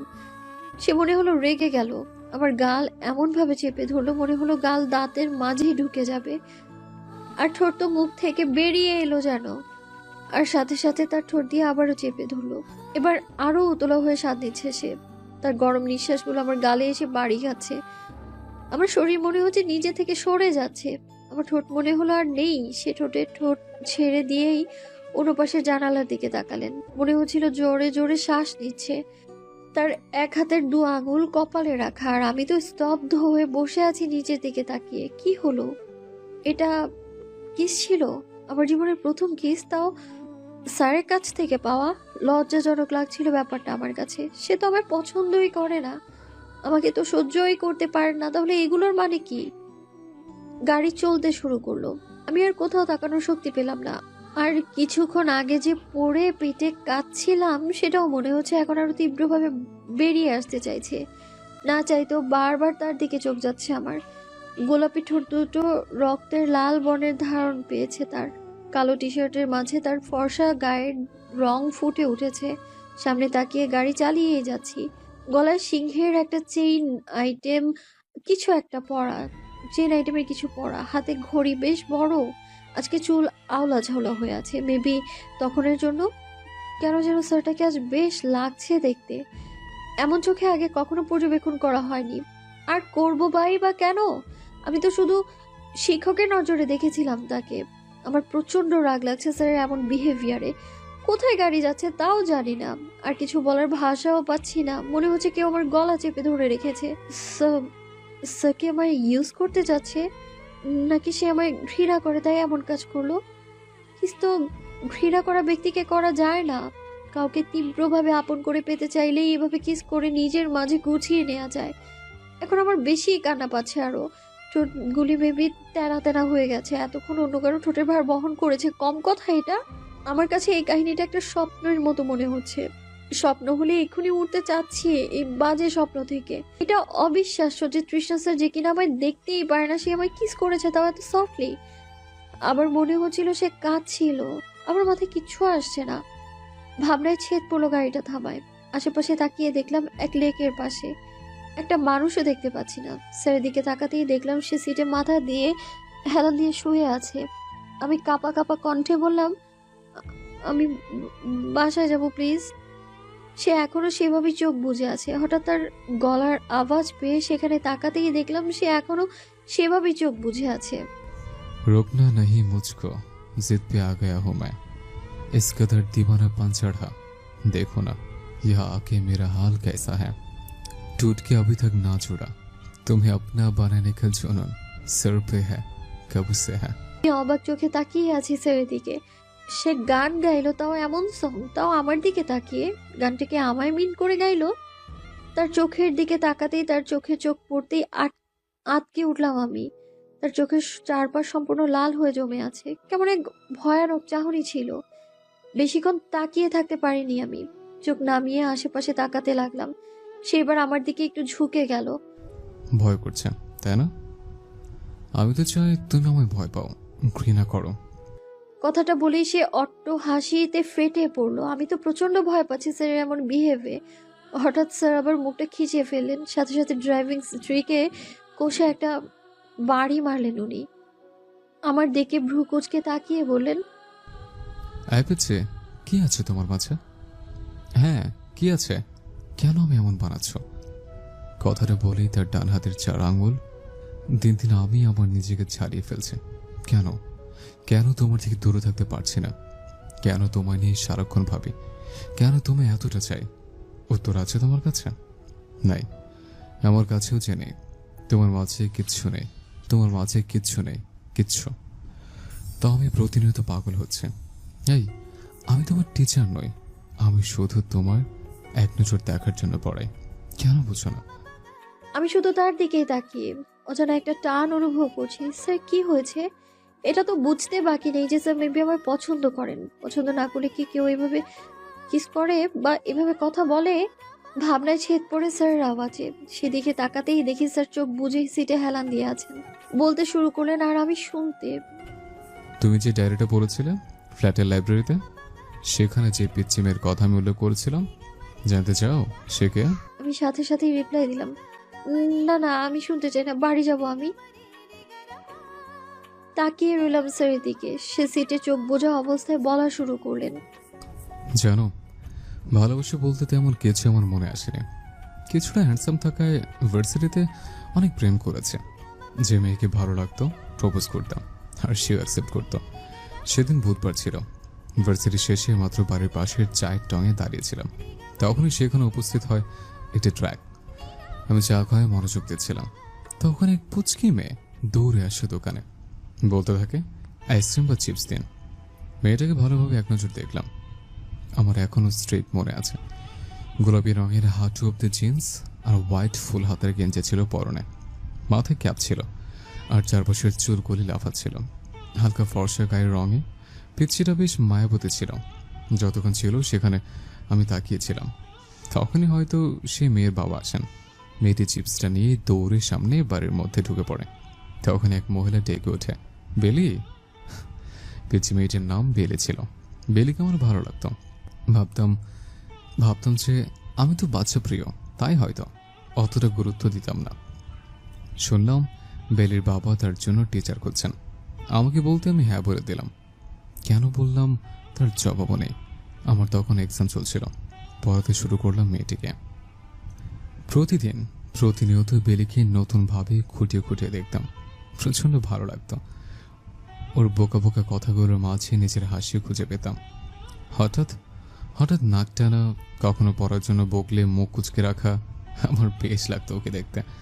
প্রায় টাইম ওর ছবি তুলে রাখতাম ফোনে। মোবাইল ওপেন করতে ওর ছবিগুলো নেড়ে ছেড়ে দেখতাম।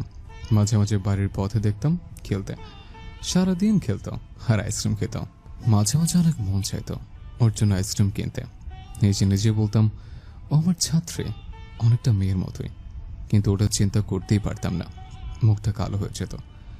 প্রায় টাইম আইসক্রিম কিনে দিতাম, আর ও তা আমাকেও খাইয়ে দিতে চাইতো। ওর হাতে খেতে তো চাইতাম, কিন্তু ফোকাস আমার ভালো ছিল না, তাই ইগনোর করতাম। এত কাহিনীর মাঝেও নিজের অনুভূতি তখনও বুঝতে পারিনি। সেদিন মনে হয় শনিবার ছিল।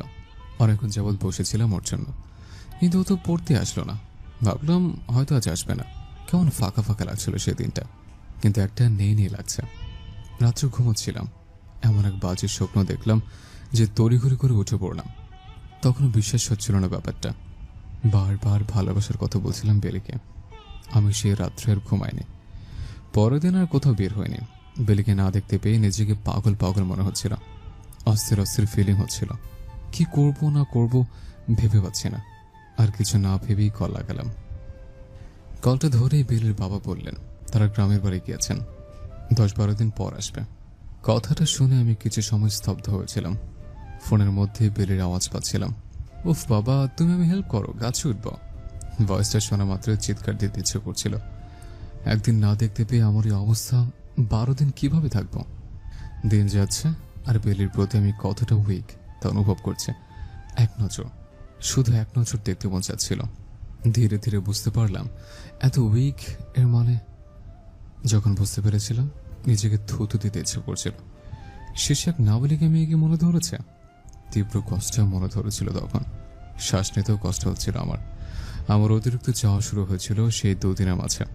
বুঝিয়ে দিয়েছিল আমি কতটা বেহায়া হয়ে উঠেছি। 3 দিনের মাথায় ঠিকানা জোগাড় করলাম চাঁদপুরের। সকল তথ্য নিয়ে বেরিয়ে পড়লাম। কারেক্ট ঠিকানা পেতে 2 ঘন্টা ঘুরতে হয়েছে আমাকে। এভারেস্ট জয় করার মতোই ফিলিং হচ্ছিল। অদ্ভুত লাগছিল। এক পিচ্ছির জন্য 7 সমুদ্র পাড়ে দিচ্ছে। বাড়িটায় 1000বারের মতো চক্কর কেটেছিলাম, কিন্তু যাকে দেখার জন্য এত কিছু তাকে দেখতে পাচ্ছি না। চাঁদপুরে তেমন কাউকে চিন্তাম না। কি করব, কোথায় যাব, নো আইডিয়া। সিদ্ধান্ত নিলাম নিজের গাড়িতেই ঘুমাবো। যেই ভাবা সেই কাজ। সেদিনের পিচ্ছিকে দেখতে পাইনি, সারা রাত ঘুমোতেও পারিনি।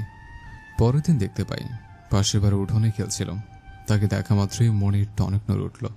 বুকটা ঠান্ডা হওয়ায় দুলে যাচ্ছিল। লুকিয়ে দেখা হতো। কোথাও গেলে পিছিয়ে যেতাম।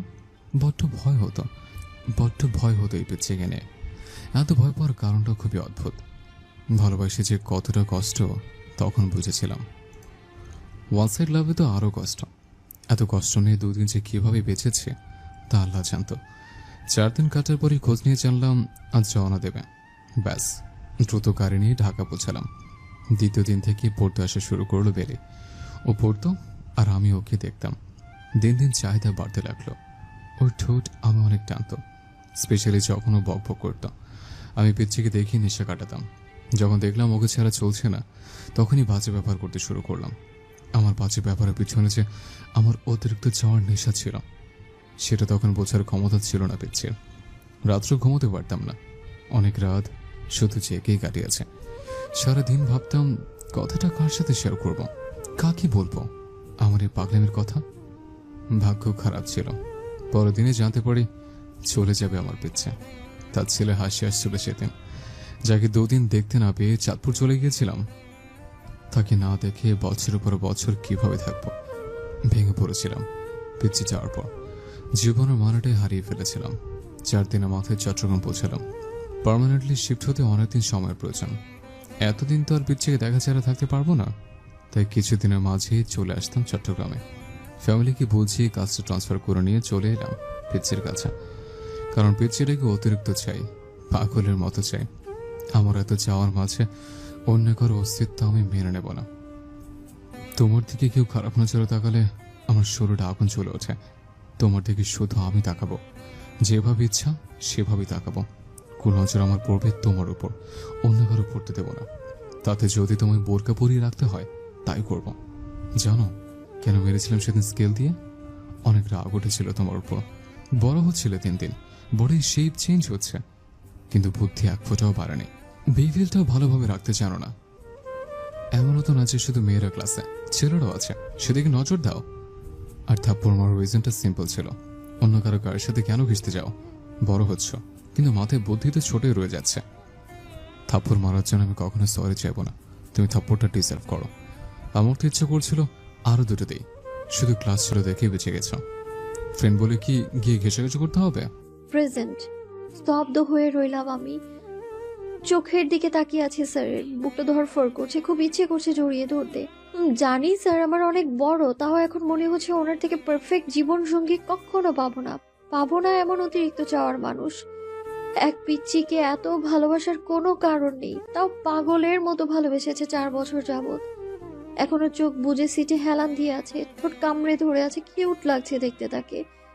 চুলগুলো ঠিক করে দিতে ইচ্ছে করছে, কিন্তু হাত বাড়ানোর আগেই স্যার চোখ মেললেন। আমি সোজা হয়ে বসলাম, আমার দিকে তাকিয়ে একটু ঝুঁকলেন। আচ্ছা, যদি আমার বয়স কম হয়ে যেত তাহলে তোর কোনো সমস্যা হতো না, তাই না? আমি প্রত্যুত্তরে আমার দু হাত মেলে চোখ বুঝেছিলাম। নিজের এত ক্ষমতা নেই ওনাকে জড়িয়ে ধরার। আভাস পাচ্ছি তার স্পর্শের। ধীরে ধীরে তার শরীরে মিষ্টি ঘ্রাণ তীব্র হচ্ছে। টাইট করে তার বুকে চেপে ধরেছে। আমি হালকা করে তার পিঠে হাত রাখলাম। অদ্ভুত ভালো লাগা কাজ করছে। স্যারের সাথে প্রেম অদ্ভুত ছিল আমার জীবনের ভালোবাসা। হয়তো আল্লাহ আমার জন্য ওনাকেই পাঠিয়েছেন ভালোবাসা শিখাতে আমায়। কানে আওয়াজ আসলো, অতিরিক্ত চাই তোমায় বেলি। চোখে যে আর একটু আঁকড়ে ধরলাম তাকে। অনেকক্ষণ যাবৎ সেভাবেই ছিলাম। এবার উনি নড়ে উঠে আমায় ছাড়লেন, মিষ্টি হেসে বললেন, সন্ধ্যা হচ্ছে, বাসে যেতে হবে। আমি মাথা নাড়লাম। কেন যেন আজ অন্য কিছুর ফিল হচ্ছে, কেমন একটা ভালো লাগা কাজ করছে। তার সাথে যে থাকতে ইচ্ছে করছে। কি করব? বলবো? বলার দরকার নেই, কিন্তু আমার মুখ তো অটো, বলেই দিয়েছি আমার আপনার সাথে থাকতে ইচ্ছে করছে। কথাটা মাথা নিচু করেই বলে ফেললাম আমি। কথাটা বলেও হতবাক। কথা শেষ করতে না করতে গাড়ি স্টপ হয়ে গেল। আওয়াজ পেলাম তার। তাই থাকতে চাও আমার সাথে? আমি মাথাটা নাড়লাম। গালে স্পর্শ পেতেই মাথা তুলে তাকালাম। সে আমার কপালে চুমু খেলো। ইন্টারে উঠো, আমি আমার মা বাবা পাঠাবো তোমাদের বাড়িতে। পৃথিবীর মানুষ আমাদের সম্পর্ক যেভাবে খুশি সেভাবে ভাবুক। I don't care. তোমার ফ্যামিলি না মানলে তোরে নিয়ে যাবো তোমায়। Cause I can't live without you. I love you. আমি হাসলাম। ভালো লাগছিল তার মুখে ম্যাজিক্যাল ওয়ার্ডগুলো শুনতে। বারবার শুনতে ইচ্ছে করছে। চোখ বুজে তার বুকে মাথা ঠেকিয়ে আছি। শান্তির জায়গা মনে হচ্ছিল। হেফাজত। রাত 3:32। ঘুম নেই চোখে, ভাসছে তার ছবি আমার চোখে। ভালোভাবে খেয়াল করলাম আমার চোখে পানি। তাকে হারানোর ভয়ে একদিনে এত অনুভূতি ভালোবাসা কিভাবে আসলো আমার মনে জানি না। বুকে ব্যথা হচ্ছে ভাবতেই সে কতটা কষ্টের দিন কাটিয়েছিল। 4টা বছর আমায় ভালোবেসে কত রাত জেগেছিল, অনেক রাত জেগেছে, আর আমি ঘুমিয়েছি। মানবে তো মা বাবা তার ভালোবাসা? মেনে নেবে আমাদের? কোনো মা বাবাই চাইবে না তার মেয়ের থেকে 13 বছরের বড় কোনো পুরুষের সাথে বিয়ের ব্যাপারটা। কি হবে? না মানলে তার হাত ধরে অন্য জগতে পা রাখবো। যদি সেই জগতে সে না যায়, আমি একাই যাব, কারণ তাকে ছাড়া থাকা অসম্ভব। এখন ব্যাপারটা ক্লিয়ার। স্যারের ব্যবহার কেন এত খারাপ লাগতো, কারণ তার জন্য মনের কোনো অনুভূতি ছিল যেটা খুঁজেই পাইনি আমি, এখন পেয়েছি। আর তার শরীরে মেখে নিয়েছি। নিঃশ্বাস বন্ধ না হওয়া পর্যন্ত সেই অনুভূতি হারাবার নয়। না ঘুমিয়েই রাত পার হলো আমার। আজ আল্লাহর দরবারে হাত পাতে অনেক ইচ্ছে করছে, আর সেই দোয়ায় আমি আমার স্যারকে সারা জীবনের জন্য চাইবো। আমিও চাই তাকে। নামাজ পড়েছি, মা বাবার সাথে জীবনের স্যারকেও চেয়েছি, তাকেও চাই, আমার অতিরিক্ত চাই। এত তাড়াতাড়ি উঠেও দেরি হয়ে যাচ্ছে স্কুলের জন্য। কেন যে পুতুল বানাতে গেলাম, হায় আল্লাহ, আমার আর স্যারের পুতুল কি জাদু করলো আমায়। এত অনুভূতি নিয়ে কিভাবে বাঁচবো? হার্ট ফেল না হয়ে যায়? না, হার্ট ফেল হলে তো আজকেও লেট। অপরাধীর মতো মাহবুব স্যারের বকা শুনছি, কাল থেকে ঢুকতে দেবে না স্কুলে। কিন্তু আফসোস স্যারকে দেখতে পেলাম না, ক্লাসে স্যার আসেনি। পিছনের বেঞ্চে বসতেই হাসান আর নিম্মিও সামনের থেকে পিছনে এসে পড়লো। আজ আর ভুল করব না বাবা। হাসান পিছনের মধ্যে নিম্মিকে দিয়েছি, আর সামনে আমি বসেছি। নইলে থাপ্পড় এবার 2 গালে পড়বে। এমন থাপ্পড়ই মেরেছে যে দাঁত সহ ব্যথা। এই বেলি, কি ভাবছিস? আর কাল স্যার তোকে কোথায় নিয়ে গেছিল? তোকে আবার মারেনি তো? না, বলেছে বাসায় পড়তে বসতে। আর কিছুই বলতে হয়নি। ক্লাসে স্যার এসে পড়েছে। ভালোই ক্লাস করলাম, টিফিনে নিচে নামলাম, কিন্তু স্যার কোথায়? কোথাও তো দেখছি না তাকে। তাকিয়ে থাকতেই দেখলাম ক্যান্টিনের পাশে স্যারদের সাথে বসে চা খাচ্ছেন, আর সেই দিকে আমাদের ক্লাসের আর 9-এর মেয়েরা ঘুর করছে, অসহ্য। আজ টিফিনও আনিনি। হাসান আর আমি ক্যান্টিনের দিকে যাচ্ছি। স্যারের দিকে আর চোখে তাকালাম, সে ঠোঁট নাড়লো, গুড মর্নিং বলল।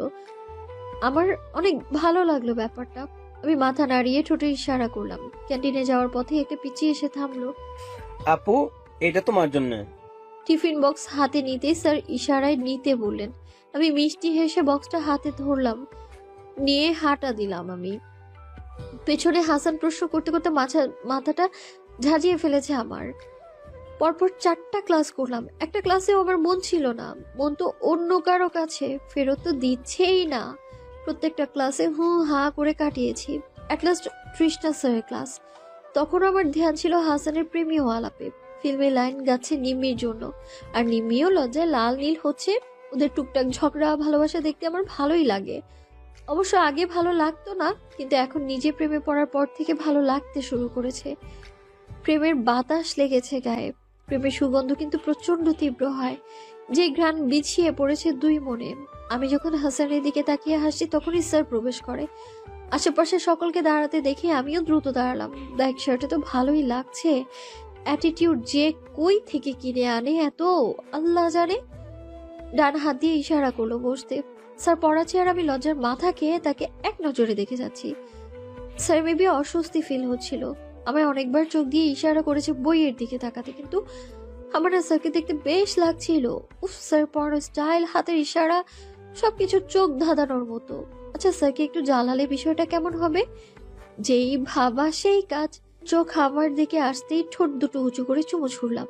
স্যার এক্সপ্রেশনটা যা ছিল না। হাসি আটকে তার দিকে তাকিয়ে আছি আমি। সে দ্রুত মুখ ঘুরিয়ে কাশতে শুরু করলো, আর চোখে আমার দিকে চোখ রাগিয়ে তাকালো। আমি চোখ টিপ মারতেই বলে উঠলো, বেলি। আমি তো ধর ফরিয়ে দাঁড়ালাম, ভয় পেয়ে গেছি। স্যার যদি এখন সকলের সামনে থাপ্পড় মারে? জি স্যার। এত কিসের কথা বলো? চুপচাপ দাঁড়িয়ে থাকো, নজর বইয়ের দিকে রাখো। এদিক ওদিক তাকাতে দেখলে ক্লাস থেকে আউট করে দেব। চাপ বাবা, দাঁড়াতে বললো। এখন আরো বেশি ডিস্টার্ব করবো। সে আবার পড়াতে শুরু করলো। যেহেতু আমি দাঁড়ানো, সর্বপ্রথম তার চোখ আমার দিকে আসবে, তাই যখনই ঘুরে তাকালো তখনই আমি আমার ডান হাতে বৃদ্ধা আঙুল দিয়ে ঠোঁট স্লাইড করলাম। সে তো বড় বড় চোখ করে তাকিয়ে ঢোক গিলল। আমার না বেশ মজাই লাগছে তাকে বিরক্ত করতে। 45 মিনিটের ক্লাসে স্যারকে প্রচন্ড বিরক্ত করেছি আমি। ক্লাস থেকে স্যার যাওয়ার সময় চোখ রাগিয়ে তাকিয়েছে। বেশ মজা নিয়ে গেল আজকে, কিন্তু এই মজার পরিণামটা তো আমার জানা ছিল না। স্কুল শেষে গেটের কাছে ফুচকা খাচ্ছিলাম, তখনই দেখি স্যার দাঁড়িয়ে কথা বলছে। পাশে একটা মেয়ে, মাশাআল্লাহ সে প্রচণ্ড সুন্দরী। লাল সালভার স্যুট, ওড়না এক সাইডে, সাথে হ্যান্ডব্যাগ। মোস্ট ইম্পর্টেন্ট, স্যারের বয়সী। দুজনের উচ্চতা সমান দেখাচ্ছে, কারণ মেয়েটা উঁচু হিল পরা, পাশাপাশি বেশ মানিয়েছে। স্যার এমন কাউকে ডিজার্ভ করেন। আওয়াজ পাচ্ছি কিছুটা, তুই তোমারই করে কথা বলছিল, হয়তো ফ্রেন্ডস হবে। কিন্তু যাই বলি, প্রচন্ড রকম মানা ছিল তাদের। আমার সাথে স্যারকে একদমই মানাবে না। কোথায় সে আর কোথায় আমি? ব্যাগে 20 টাকা ছিল, কিন্তু নেই এখন। আল্লাহ, চুরি হলো নাকি? এখন কি করব? ফুচকার বিলও তো দিতে পারছি না। হাসানকে বলতেই নিয়েছিলাম, তখনই স্যার পাশে এসে দাঁড়ালেন। কি হয়েছে? আমি মাথাটা দুপাশে নাড়লাম। আর খাবা? না। স্যার তার মানি ব্যাগ বের করলেন, পকেট থেকে 100 টাকার নোট দিয়ে বললেন, চাচা, এর ফুচকার বিল রেখে দিও। বাকি টাকা নিয়ে সোজা বাসায় চলে যাও, দেরি হচ্ছে। তোমাকে তো পরে দেখবো। কথাটা বলে স্যার ওই সুন্দরীকে নিয়ে অন্য পাশ দিয়ে হাঁটা ধরলেন। আমি তাকিয়ে আছি, পেছনে ফিরে আবারও ইশারা করলেন বাসায় যেতে। আমি টাকাগুলো ব্যাগে ভরে হাঁটা ধরলাম। ভাবতে লাগলাম, স্যার কিভাবে বুঝলেন যে ফুচকার টাকাটা নেই আমার কাছে? কি জানি। তোমাকে তো পরে দেখবো মানে কি ছিল? দুপুর 3টা বাজতে চললো। প্রাইভেটে যেতে ইচ্ছে করছে, কিন্তু শরীর সায় দিচ্ছে না। খুব খারাপ লাগছে, অস্বস্তি ফিল হচ্ছে, গায়ে জ্বর আসবে মনে হচ্ছে। ভাবতে ভাবতে ঘুমের জগতে চলে গিয়েছি। পরিদের মতো উঠছি আমি, পাশে দ্রুত দৌড়াচ্ছে আমার প্রিন্স। আমায় ধরার জন্য ছুটে চলেছে আমার পেছনে, কিন্তু আমি এত দ্রুত তো ধরা দিচ্ছি না। মেঘের পেছনে লুকোচ্ছি আর তাকে রাগাচ্ছি। হঠাৎ একটা কালো ড্রেসে পরে এসে আমার প্রিন্সের হাত ধরে নিয়ে যাচ্ছে, আর প্রিন্সও চলে যাচ্ছে। দ্রুত পেছনে ছুটলাম, আকুতি মিনতি করতে লাগলাম তার কাছে, কিন্তু সে ছায়ার মতো মিলিয়ে গেল। চিৎকার করে কেঁদে উঠলাম আমি। মেঘ গুলিও কেঁদে যাচ্ছে পাল্লা দিয়ে। লাফ দিয়ে উঠে পড়লাম, ঘামে ভিজে গেছি সম্পূর্ণ। চোখে বিন্দু বিন্দু জল, গায়ের তাপ আগে থেকে বেড়েছে, উঠতেও কষ্ট হচ্ছে। চোখ বুজে শুয়েই রইলাম। স্বপ্নের কাহিনীগুলো বড্ড যন্ত্রণা দিচ্ছে যে। কি দেখলাম আমি? কেন দেখলাম? কাউকে নিতে দিব না আমার প্রিন্সকে, সে শুধু আমার প্রিন্স। আওয়াজ আসছে, কিসের? উফ, কি বাড়ি দিচ্ছে বারবার। রুমে তো কেউ নেই। মাথা উল্টে তাকাতেই দেখলাম জানালাটা কেউ টোকাচ্ছে। ভয় পেয়ে গেলাম। দ্রুত আম্মুকে ডেকে আনলাম। আম্মু খুলেই দেখলো সম্পূর্ণ অন্ধকার, কেউ নেই। কি রে, কেউ তো নেই? এগুলো বাদ দিয়ে শুয়ে রেস্ট নে। আম্মু রান্নাঘরের দিকে চলে গেল। আমি ঘুমোতে যাব, তখনই আবারও টোকানোর আওয়াজ। এবার আরো ভয় পেয়ে গিয়েছি। কাঁপা কাঁপা গলায় জিজ্ঞেস করলাম, কে? বেলি, জানলাটা খোলো। হোয়াট? স্যারের আওয়াজ? আমি দ্রুত জানালা খুলতেই সে রুমে প্রবেশ করলো লাফ দিয়ে। ফিসফিসিয়ে বলল, আগে আওয়াজ দেবে তো যে ওখানে কে? সামথিং কিছু? তা না, মাকে ডেকে নিয়ে এসেছ। আমি চোখ ছোট ছোট করে জবাব দিলাম, আমি তো ভয় পেয়েছিলাম। আপনি এখানে এভাবে কেন এসেছেন?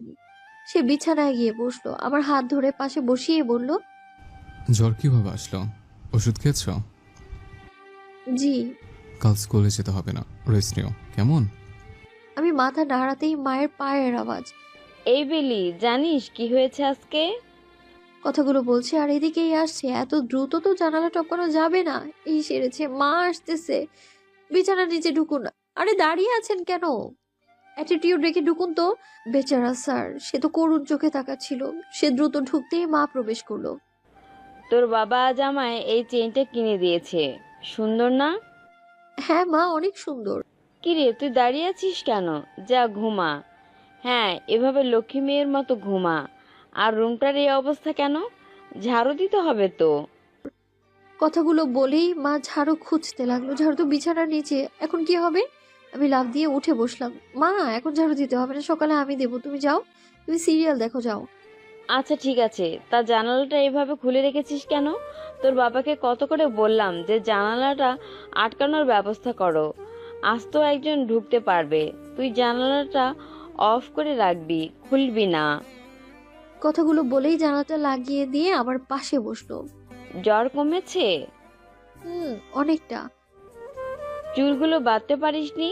আয় বেঁধে দেই। মা, তুমি টিভি দেখো, আমি আসছি ওখানে। পাক্কা? তাড়াতাড়ি আয়। আমি মাথা ঝাঁকালাম। মা বেরোতেই বড় একটা শ্বাস ফেললাম। সাথে সাথে মা আবার ঢুকলো। বেলি, জুতোর বক্সটা কোথায়? বিছানার নিচেই তো রেখেছিলাম। মা উকি দিতে যাবে তার আগে চিল্লিয়ে বললাম, মা এখন কেন, পরে দেখো। আরে তোর বাবার জুতোগুলো মুছে রাখতে বলেছে, কাল দাওয়াত আছে। আচ্ছা আচ্ছা, আমি বের করে দিচ্ছি। তুই তো অসুস্থ। আরে মা তুমি বিছানায় বসো না, আমি বের করে দিচ্ছি। বিছানায় উকি দিতেই দেখি স্যারের মুখটা বুম হয়ে আছে, যা হাসি আসছিল না। আমি চোখের ইশারা করলাম তার পেছনের বক্সটা এগিয়ে দিতে, মুখ ঘুরিয়ে অন্যদিকে তাকালো। কি রে বেলি, দ্রুত বের কর, না পারলে আমি বের করছি। না না, আনছি তোরে বাবা, বসো না। আমি তাকে হাত দিয়ে চাপতে ইশারা করলাম, সে আরো আমার দিকে চেপে এলো। তার পিঠ আমার এক সাইডে স্পর্শ করেছে। উফ, হাত বাড়িয়ে বক্সটা দ্রুত নিতে যাব, তখনই গালে তার ঠোঁটে স্পর্শ পেলাম। হ্যাঁ, আমি তো শেখারা স্ট্রোক। স্যার আমার ঠেলে বাইরে বের করে দিলেন।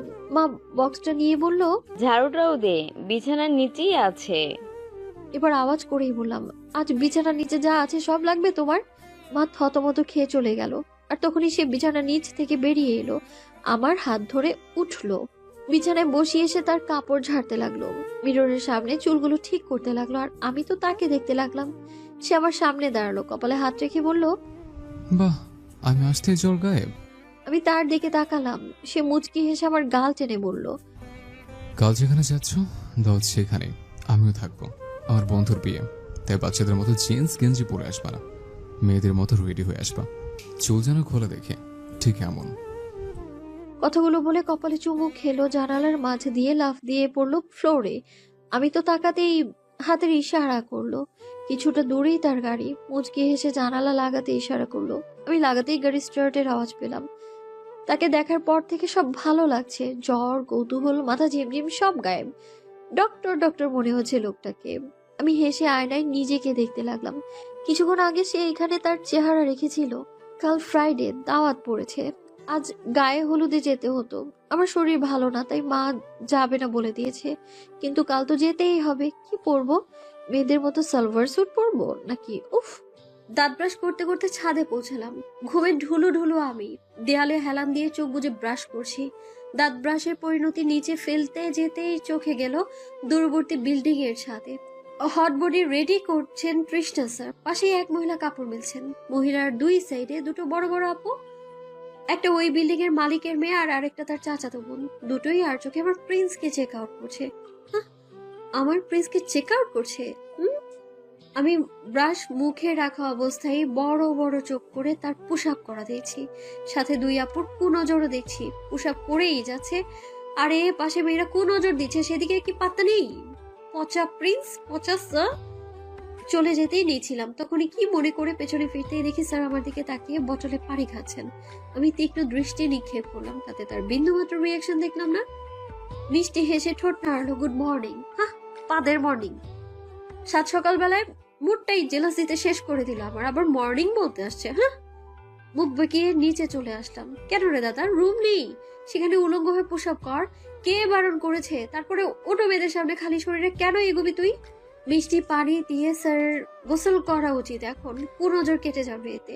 শুক্রবার, তাই আজ বিল্ডিং এর সকল ভাই বোনরাই বাসায়।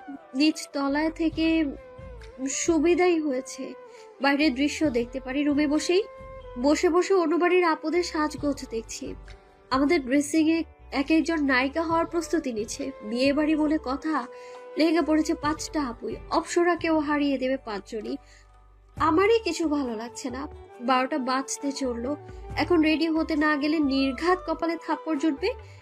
জিন্স গেঞ্জি বের করলাম পরার জন্য, সাথে সাথে স্যারের কথাটা কানে আসলো, মেয়েদের মতো ড্রেস আপ পরো। হ্যাঁ, মেয়েদের মতো? ধুর, বাবা লং কামিজ কিনে দিয়েছিলেন, একদিনও পরে দেখা হয়নি, আজ পরবো। ফ্রেশ হয়ে ড্রেসটা পরে নিলাম, চুলগুলো স্ট্রেট করে পিঠে ছেড়ে দিলাম, ওনাটা সাইডে নিলাম, আর সাথে তো আছেই আটা ময়দা, মানে ওই টুকটাক সাজ। Foundation, matte lipstick, eye shade, eye makeup, blushes, full cover, হালকা হিলস পরলাম, এন্ড ডান। রেডি হয়ে সোফায় বসে আছি আমি আর বাবা, সাজুগুজুতে ব্যস্ত মার বিল্ডিং এর আপুরা। এখনো কি সাজছে আল্লাহ জানে, এত মেকআপ কেন লাগাচ্ছে? হালকা দিলেই তো ভালো লাগে। বাবার ফোন টিপছি আর চোখে সকলের সাজগোজ দেখছি। একটার দিকে বেরিয়ে পড়লাম, 4 লাইন যেতেই পৌঁছলাম গন্তব্যে। তখনও ফোন টিপছি, আইডিতে নানান লোকের স্ট্যাটাস দেখছি। ভেতরে ঢুকতেই গলার আওয়াজ কানে ভাসলো, স্যারের ভয়েসের মতো গান গাচ্ছে। আমি দ্রুত ভেতরে ঢুকতেই দেখতে পেলাম কিছু আপু আর ভাইয়াদের মাঝে স্যার গিটার নিয়ে সুর তুলছেন। আমার দিকে মিষ্টি হেসে তাকালেন, ঠোঁটের ইশারা করলেন ওয়াও। আমার সাজগোজের পুরস্কার ছিল স্যারের রিয়াকশন। গাল দুটো মনে হচ্ছে উঁচু হয়ে লাল হয়ে আছে। লজ্জা পাচ্ছি আমি। কিন্তু আমি তো রেগে আছি। গিটারটা টুংটাং বাজিয়ে গাইতে শুরু করলেন। সবাই হাত তালি দিয়ে ঠান্ডা হয়ে রইল স্যারের আওয়াজ শোনার জন্য। চাই না মে তুমি অন্য কারো হও, পাবে না কেউ তোমাকে তুমি কারণ। চাই না মে তুমি অন্য কারো হও, পাবে না কেউ তোমাকে তুমি কারণ। তুমি তো আমারই জানো না, হো হৃদয় তোমারই। তোমাকে ছাড়া আমি বুঝি না কোনো কিছু, যে আর পৃথিবী জেনে যা শুধু তুমি আমার। আর চোখে আমায় দেখছিলেন। উফ, তার চাহনি, মন তো যাচ্ছিল দৌড়ে গিয়ে তাকে জড়িয়ে ধরি টাইট করে। আমার চোখ দুটো লাল হয়ে আছে। সে কেন এত ভালোবাসে আমায়? আমিও দিন দিন পাগল হচ্ছি তার জন্য। চোখ থেকে চোখ এড়াতেই যেন ইচ্ছে হচ্ছে না। সারা জীবন তার এই চোখে তাকিয়ে থাকতে ইচ্ছে চাই আমি। সারা জীবন, আমার মৃত্যুর আগ পর্যন্ত। জড়সড় চিল্লানোর আওয়াজ আসলো। এক একজন তো স্যার হাত ধরে জাগাচ্ছে আর তার তারিফের পুল বাজছে। আর মেয়েগুলো স্যারকে উঠতে দেখেই সাজগোজ ঠিক করতে লাগলো আর তার সামনে এগোতে লাগলো। জেলাসি ফিল হচ্ছে কেন? সে এত সুন্দর কেন? সে তো হ্যান্ডসাম না হলে কি নজর দিত কেউ? আমাদের বিয়ে হলে যখন বেড়াতে যাব বাইরে, তখন স্যারের মুখে কালি মেখে দেবো যেন কেউ নজর না দেয়। কালি মাখতে না দিলে মাস্ক লাগিয়ে দেব। একে নিয়ে হাঁটার রিস্ক হবে যদি মেয়েরা পটিয়ে নেয় আমার হ্যান্ডসাম প্রিন্সকে। কিন্তু আমার নিজেকে প্রচন্ড সৌভাগ্যবান মনে হচ্ছে। স্যারের ভয়েস আগেও শুনেছি, কিন্তু আজ বেশি ভালো লাগছে। কেন? অবশ্যই তার ভালোবাসার সাথে ড্যাশিং লাগছে স্যুট পরে। আর চোখে তার তাকানোর চাহনি আমার মনে ঝড় তুলে দেয়। গরম লাগছে এই ঠান্ডা আবহাওয়ায়। মায়ের পেছন পেছন চলে এলাম। আগে খেয়ে নি, খেতে বসবো তখনই স্যার পাশে এসে দাঁড়ালেন। আসসালামু আলাইকুম আন্টি। আসসালামু আলাইকুম বাবা। আঙ্কেল কোথায়? ওই তো বন্ধুদের সাথে খাচ্ছে। তা আপনিও যান, ওই যে সকল আন্টির আড্ডা দিচ্ছেন। বেলি নাকি খিদে পেয়েছে। আপনি যান, আমার সাথে খেয়ে নেবে। আচ্ছা ঠিক আছে বেলি, আমি ওখানের দিক যাচ্ছি, তৃষ্ণার সাথেই থাকিস কেমন? মাথা নাড়লাম আমি। স্যার মুচকি হেসে চেয়ার টেনে দিলেন। আমি বসতেই তিনি পাশে বসলেন। গানটা কেমন লেগেছে? তোমায় ডেডিকেট করা। চাই না তুমি অন্য কারো হও, পাবে না কেউ তোমাকে তুমি কারো নাও, শুধু তুমি আমার। আমি এক নজরে তার দিকে তাকিয়ে আছি। উফ, তার চোখ! সে ফিসফিসিয়ে বলে উঠল, লিপস্টিক কেন লাগিয়েছ? আই ক্যান্ট কন্ট্রোল, কিস করতে মন চাচ্ছে। আমি চোখ বড় বড় করে তার দিকে তাকাতেই সে চোখ টিপ মারলো। হায়, কি দিয়ে তৈরি এই লোকটা! তার শরীরের পশমগুলিও মেবি রোমান্টিক। খেতে ব্যস্ত আমি। হঠাৎ আমার বাম হাতে স্পর্শ পেলাম। খাবার মুখেই আটকে গেল। পাশে তাকাতেই দেখলাম অন্যদের সাথে কথা বলা ব্যস্ত সে। এমন ভাব সে যেন কিছু করছেই না, খাচ্ছে আর কথা বলছে, অথচ আমায় খেতে দিচ্ছে না। আঙুলের মাঝে আঙুল গুজে দিচ্ছে সে।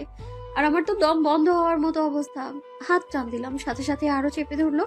তাও কাপা কাপা হাতে খাওয়ার চেষ্টা করলাম, কিন্তু পারছি না। বুকের ভেতর কাঁপছে শুধু। আর চোখে তার খাওয়া দেখছি, ঠোঁটের সাইডে খাবার লেগে আছে, দেখতেও কিউট লাগছে। আমি তার হাতে খোঁচা দিতেই সে তাকালো। হাতের ইশারায় ঠোঁট দেখিয়ে দিলাম। আও বাহ, তুমি দেখি লুচি হয়ে যাচ্ছ। পাবলিক প্লেসে স্যারের থেকে লিপকিস চাচ্ছ? বেলি, তুমি তো নতুন হিস্ট্রি তৈরি করতে চাচ্ছ। আমি ছোট ছোট চোখ করে তার দিকে তাকালাম। মুখ ভেঙিয়ে বলে দিলাম, আপনার ঠোঁটের আশেপাশে খাবার লেগে আছে, সেটাই বলছিলাম। আপনাকে ওগুলো করার কোনো ইচ্ছে নেই আমার। তাই নাকি? ওগুলো বলতে কি বোঝালে? তার দিকে ঠোঁট উল্টে তাকালাম। আপনি আমায় লজ্জা দিতে যাচ্ছেন? লজ্জা? আচ্ছা, তুমি কি ওগুলো বলতে চুমুকে বলছিয়েছ? আমি মুখ ঘুরিয়ে নিলাম। অনেক মেয়েরাই আর চোখে তাকাচ্ছে। এই লোকের মাথায় ফালতু কথা ছাড়া আর কিচ্ছু নেই। সে আমার হাতটা ছেড়ে দিল, হাত পরিষ্কার করে ফোন টিপতে লাগলো, অথচ মুখ পরিষ্কার করলো না। বেলি, হুম? এই যে টিস্যু, এটা নাও আর মুখটা মুছে দাও। বুঝতে পেরেছিলাম এমন কিছুই করাবে, বড় ছোট সবাই আশেপাশে কিভাবে করব। তাও আমি কাপা কাপা হাতে টিস্যু নিলাম, তার দিকে তাকাতেই সে আমার চোখের দিকে তাকালো। আমি অন্যদিকে তাকিয়ে হাত বাড়িয়ে দিলাম, ধীরে ধীরে মুছে দিলাম তার ঠোঁট সহ কর্নারের খাবারগুলো। সে এক ধ্যানে আমায় দেখছিলেন। আমি মুচকি হেসে উঠতে যাব, তখনই হাত ধরে বসিয়ে দিল। চুপচাপ খাবারগুলি ফিনিশ করো, আমি ডিস্টার্ব করছি না এখন। ওইটা ওখানে আছে, আমি তোমার দিকে নজর থাকবে, বুঝছো? আমি মাথা নাড়ালাম, আওয়াজগুলো ভারী ভারী শোনাচ্ছিল। ভয় পাচ্ছিলাম যে সে গিয়ে ওখানের আপু ভাইয়াদের সাথে হাত মিলিয়ে কথা বলতে লাগলেন। চুপচাপ খাচ্ছি আমি, আর চোখে তাকেই দেখছি। গান বাজছে লাউডে, কিছু আপুরা নেচেই যাচ্ছে। আমি আম্মুর হাত ধরে দাঁড়িয়ে আছি। এই লোকটা কখন থেকে আমার ঘুরেই যাচ্ছে। আমার মুখে কি টাকা ঝুলানো? আজীব। অবশ্য লোক না, 23 বছরের মতো হবে বয়স। দেখতে ভদ্রলোক দেখাচ্ছে, কিন্তু আমাকে কেন বিরক্ত করছে? আমি নাচ দেখতে ব্যস্ত। হঠাৎ ওপাশে প্রচন্ড রকমের হাসির শব্দ পাচ্ছি। কে? আর আমার স্যার। হাসি গড়িয়ে গড়িয়ে ঝরছে তার ঝড়ের গতিতে, আর আমার শুধু শাসা এসে আবার মেয়েদের নাচও দেখছে, আর চোখে আমার মিষ্টি হাসি উপহার দিচ্ছে। কিন্তু তার হাসি এখন আমার শরীরে কেরোসিন ঢেলে দিচ্ছে। হঠাৎ পাশে এসে দাঁড়ালো সেই অচেনা পুরুষ।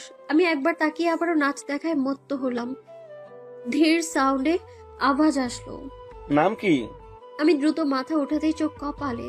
আমার দিকে ঝুঁকে আছে, কিছু বলবে বা করবে তার আগেই ঝড়ের গতিতে আমার হাত পেছনে কেউ মুচড়ে ধরেছে। ব্যথা আমার হাত মনে হচ্ছে নেই। পেছনে ফিরতেই দেখি স্যার। কি হয়েছে ছোট ভাই? না না, শুধু পরিচয় হতে আসছিলাম। পরিচয়? নাম বেলি, তাকে পাশের বাড়িতে, আর most important my wife. Wife? কে কার ওয়াইফ? ওয়াইফ না ওয়াইফাই বললো। কোনটা? আমার হাতের ব্যথা ভুলে বড় বড় চোখ করে তাকিয়ে আছি আমি তার দিকে। ছেলেটাও সব ধীরে ধীরে কেটে পড়লো, অথচ আমার হাত আজ ভেঙেই ছাড়বে সে। হাত ছোটানোর চেষ্টা করে যাচ্ছি, আশেপাশে তাকাচ্ছি, সবাই নাচ দেখতে ব্যস্ত। তারপরেও যদি কেউ দেখে ফেলে, ছাড়ে না কেন? টানছে কেন এই লোকটা?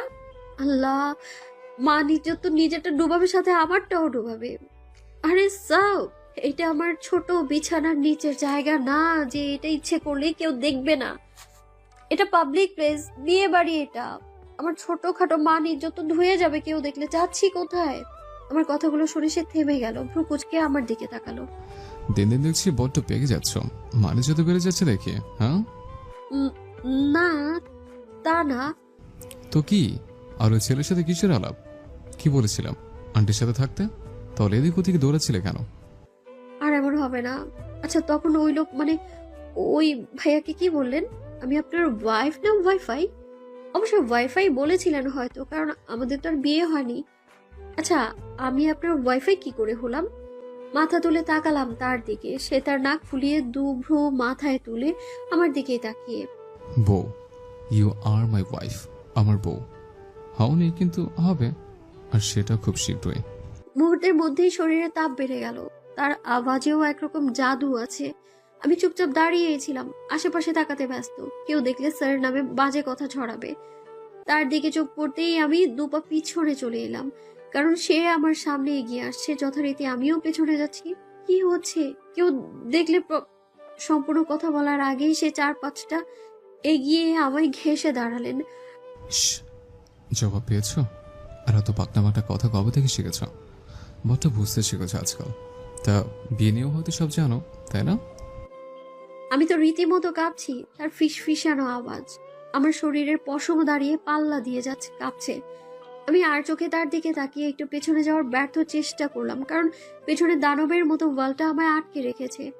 আমি ডান সাইডে চাপতেই নিচ্ছিলাম, তার আগেই সে সেখানে হাত রাখলেন। আমি এবার থম হয়ে রইলাম, আর চোখে তাকাতেই দেখলাম উপর থেকে নিচ অব্দি আমার চোখ বুলালেন। আমার চোখের দিকে চোখ পড়তেই যথারীতি নিচে তাকালাম। সালোয়ার স্যুট কি আমার জন্য পরেছ?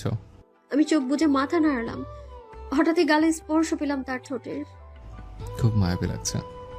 সেদিন ডান গালে কিস করেছিলেন, আর আজ বাম গালে। আমার দিক কিছুটা ঝুঁকে বললেন, কন্ট্রোল হচ্ছে না যে? লিপস্টিক কেন দিছ? আর দেবে না। আমি হতভম্ব হয়ে রইলাম। ঠোঁট দুটো কামড়ে মুখে ভরে নিলাম। লজ্জা লাগছে বড্ড। কেন যে লিপস্টিক লাগাতে গেলাম, হাত দিয়ে ঠোঁট মুছতেই নিয়েছিলাম, তখনই তার আওয়াজ কানে আসলো। আমি পৌঁছে দিচ্ছি। আমিও হাত নামিয়ে চুপচাপ দাঁড়িয়েছিলাম। আমি তো আর জানতাম না যে তার মোছানো মানে কি ছিল। মুহূর্তের মাঝেই ঠোঁটে তার স্পর্শ পেলাম। চোখ বন্ধ করব কি, আমি আশেপাশে তাকাতে ব্যস্ত। কেউ দেখলে যে সর্বনাশ হয়ে যাবে। এদিকে তার হুঁশ তোয়াক্কা কোনোটাই নেই। নিজের গতিপথ অনুসরণ করে মনের আনন্দে চুমু খাচ্ছেন তিনি। ওপাশ থেকে কাউকে আসতে দেখেই তার নিচু হওয়া শরীরে ধাক্কা দিলাম। তাতে কিছুই না, সে তো ব্যস্ত এখন। আমি পেছনে ফিরে 2 কদম পেছনে চলে এলাম। হাঁটতে হাঁটতে বারবার স্যার স্যার বলছি। মহিলাটা খারাপ কিছু যেন না ভাবে। আর সে তো ভ্রু উঁচু করে আমার দিকে তাকিয়ে। মহিলাটা চলে যেতে সে আমার দিকে আবারও আসতে নিলেই আমি দৌড় দিলাম। পেছনে সে আর তাকায়নি। বাসায় এসেছি 8টার দিকে। এতক্ষণ যাবৎ মায়ের পেছন পেছনই ছিলাম। ভয় করছিল আবার কে না কে কথা বলতে আসে। বিছানায় গা এলিয়ে দিতেই ঘুমের মাঝেও চুমুর দৃশ্যটা বারবার ভেসে আসছে। লজ্জায় লাল নীল হওয়ার মতো অবস্থা। সকাল সকাল ঘুম ভেঙে যায় আমার। আর সকালের আকাশ ছাদ থেকে দেখতে প্রচন্ড ভালো লাগে। ব্রাশে টুথপেস্ট লাগিয়ে ছাদে পৌঁছলাম। হালকা হালকা কুয়াশা, শীতটা চলে যাচ্ছে অল্প অল্প করে। দূর দূরান্তে চোখ যাচ্ছে বারবার। আকাশটা দেখতেও মারাত্মক সুন্দর দেখাচ্ছে। কানে আওয়াজ আসতেই সেই দিকে তাকালাম। পাশের বাড়ির বড় ভাইয়া মিষ্টি হেসে হাসি দিলেন, সাথে আমিও। গুড মর্নিং বেলি। গুড মর্নিং আবির ভাইয়া। আবির ভাইয়া প্রচন্ড ফ্রি মাইন্ডেড। সব কথা গোছালো আর সুন্দরভাবে বলে, যা শুনতেও বেশ লাগে। তো কেন যেন আমার শুধু আমার প্রিন্সের কথা, আওয়াজ, চলাফেরা সবটা ভালো লাগে। আমার প্রিন্স চিল্লানোর আওয়াজ আসতেই ধরফড়িয়ে সেই দিকে তাকাতেই আমি থম। ওপাশে বিল্ডিং থেকে স্যার ধমক দিচ্ছেন। স্কুল নেই, দ্রুত রেডি হয়ে স্কুলে আসো। আজ যদি দেরি করে পৌঁছাও। কথাগুলো বলে আগুনের দৃষ্টি নিক্ষেপ করলো। আমিও ধীরে ধীরে নেমে এলাম নিচে। দ্রুত নিঃশ্বাস নিলাম কয়েকবার। আজ মা স্কুলে যাবেন বেতন দিতে, আর এমনিতেও গার্ডিয়ান ডাকা হয়েছে। 12-13 দিন পর স্কুলে নাচ গানের অনুষ্ঠান। মায়ের সাথে স্কুলে পৌঁছলাম। ঢুকতেই দেখি স্যার আফরোজা ম্যামের সাথে কথা বলছেন। সেই দিক দিয়েই যেতে হবে। আমি মাকে ইশারা জানিয়ে সেই দিকে এগিয়ে গেলাম। আসসালামু আলাইকুম স্যার। আসসালামু আলাইকুম ম্যাম। শুভ সকাল। দ্রুত পা চালিয়ে চলে আসলাম সেখান থেকে। স্যারের চোখ, ভয়াবহ দৃশ্য ছিল। প্রত্যেকটা ক্লাস করে বাসায় পৌঁছলাম। স্যারের সাথে আই কন্ট্যাক্ট ছাড়া একটা কথাও হয়নি আমাদের। বাসায় চলে আসলাম। আজ মায়ের সাথে আমিও রান্না করছি, কিন্তু পরক্ষণেই মায়ের কথা শুনে খুশি আর শক দুটোই হলাম। দ্রুত কাজ শেষ করতে হবে। আজ তৃষ্ণাকে দাওয়াত দিয়েছি বাসায়, বলেছে আসবে, আর তোর বাবাও একসাথে খেতে বসবে। তার জন্যই এত রান্না বান্না চলছে, এত এত আইটেম। বাহ, জামাই আদর হবে নাকি? তা মা হঠাৎ? আরে তৃষ্ণা নাকি ঢাকা যাবে, সন্ধ্যার দিকে রওনা দেবে। ওর মা নাকি অসুস্থ, 10-12 দিন তো থাকবেই। কথাটা শুনে স্তব্ধ আমি। 10-12 দিনের জন্য চলে যাবেন? আমি এতদিন কি করে থাকবো? মাথাটা মনে হচ্ছে ঘুরে পড়ে যাবে। আমি ধীরে সুস্থে রুমে এসে বিছানায় বসলাম। মাথাটা দুপাশে চেপে ধরে বিছানায় কাত হয়ে রইলাম। বড্ড যন্ত্রণা হচ্ছে বুকের সাথে পুরো শরীরে। আমি সেই যে শুয়েছি আর উঠিনি। হঠাৎ তার আওয়াজ কানে আসতে দ্রুত বিছানা ত্যাগ করে সেই দিকে চলে এলাম। সোফায় বসে বসে ফোন টিপছে। আমি লুকিয়ে তাকে দেখেই যাচ্ছি। মুখটা শুকনো হয়ে আছে এখনো। মেজাজ ভালো নেই তার। মা অসুস্থ তো, তাই হয়তো।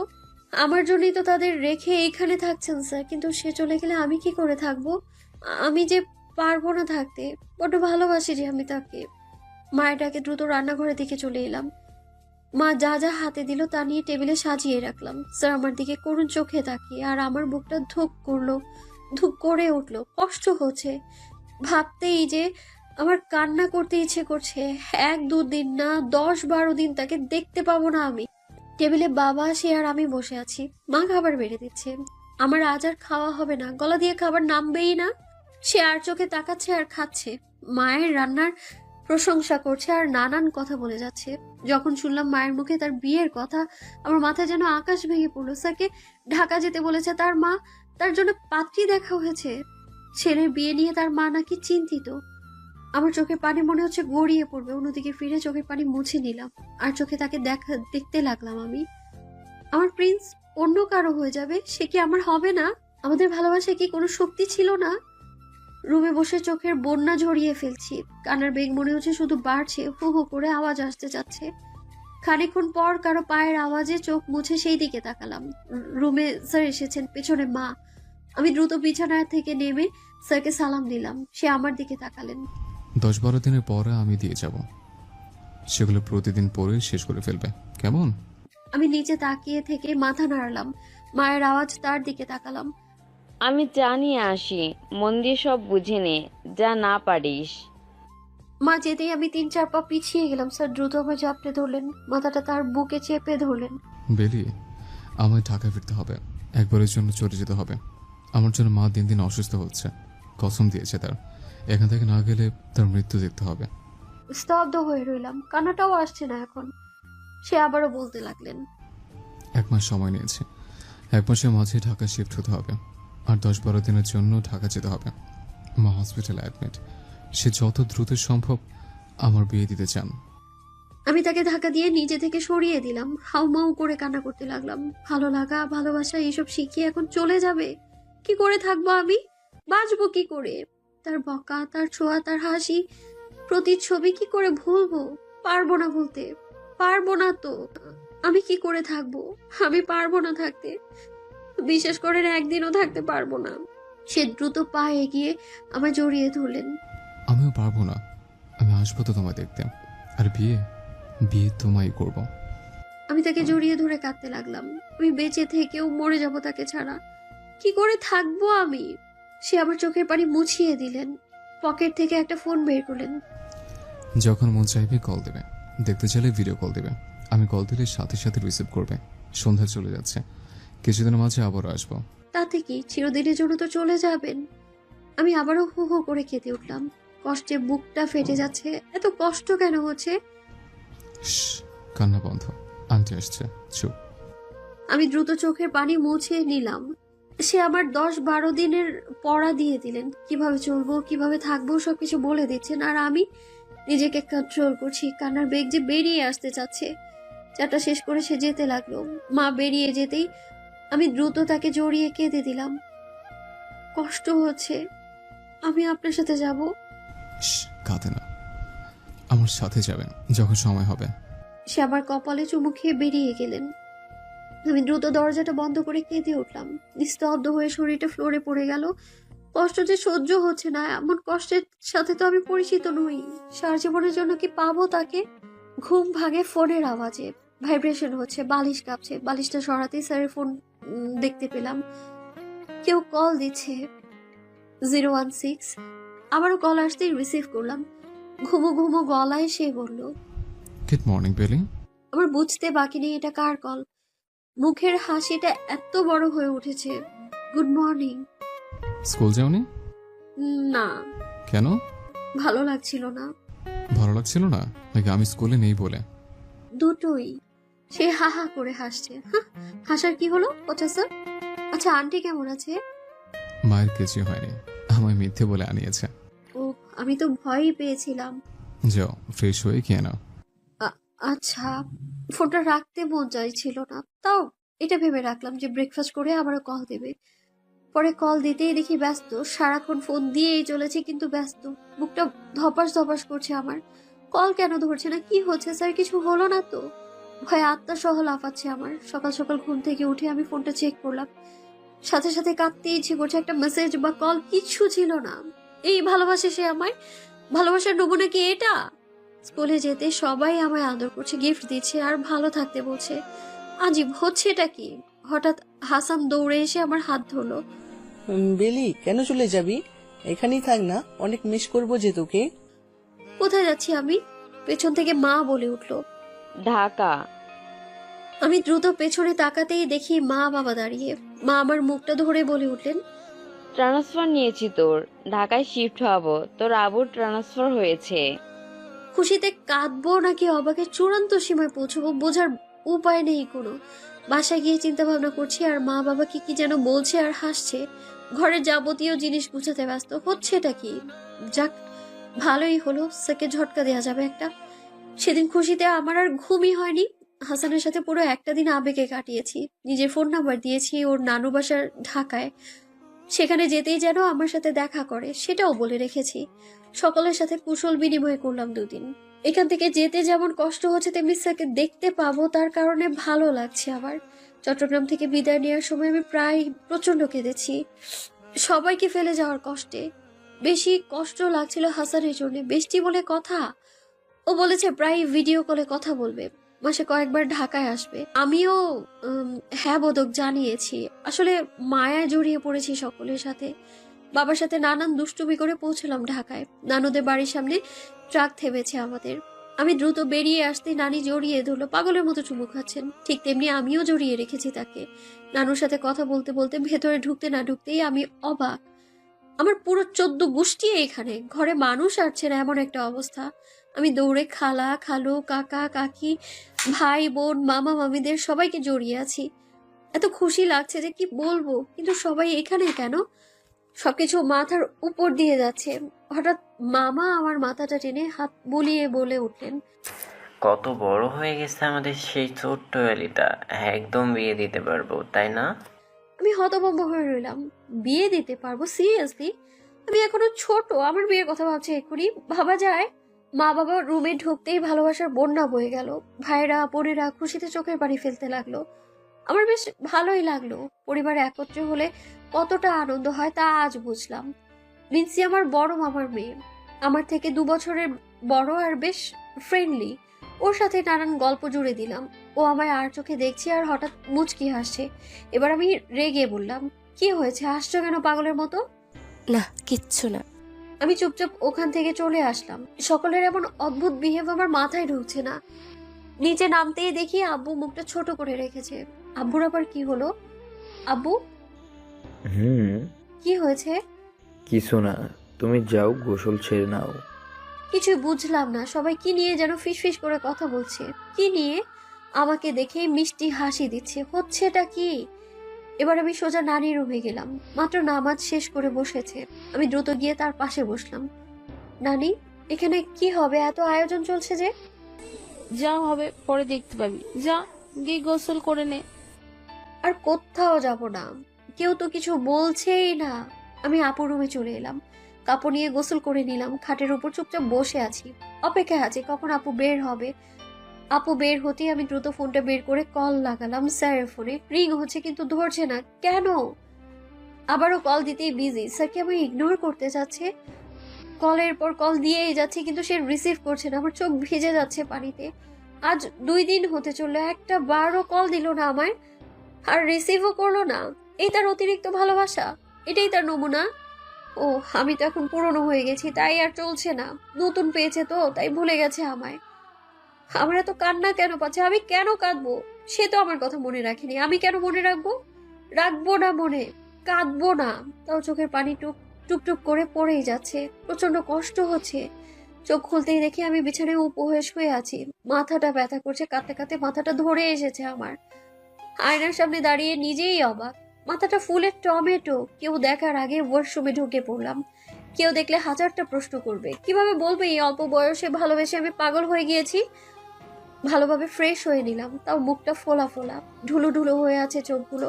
ঘড়ির দিকে তাকাতেই চোখ বড় বড় হয়ে গেল। 6টা বাজতে চললো। কেউ আমায় ডাকলো না খেতে। কি স্বার্থপর সবগুলো। কেউ ভালোবাসে না আমায়, কেউ না। আবারও ফোনটা ধরলাম। একটু আশা ছিল যদি একটা মেসেজ দেয়, কিন্তু না, স্যার একটা মেসেজ বা কল কিচ্ছু দেয়নি। একটা কলও না।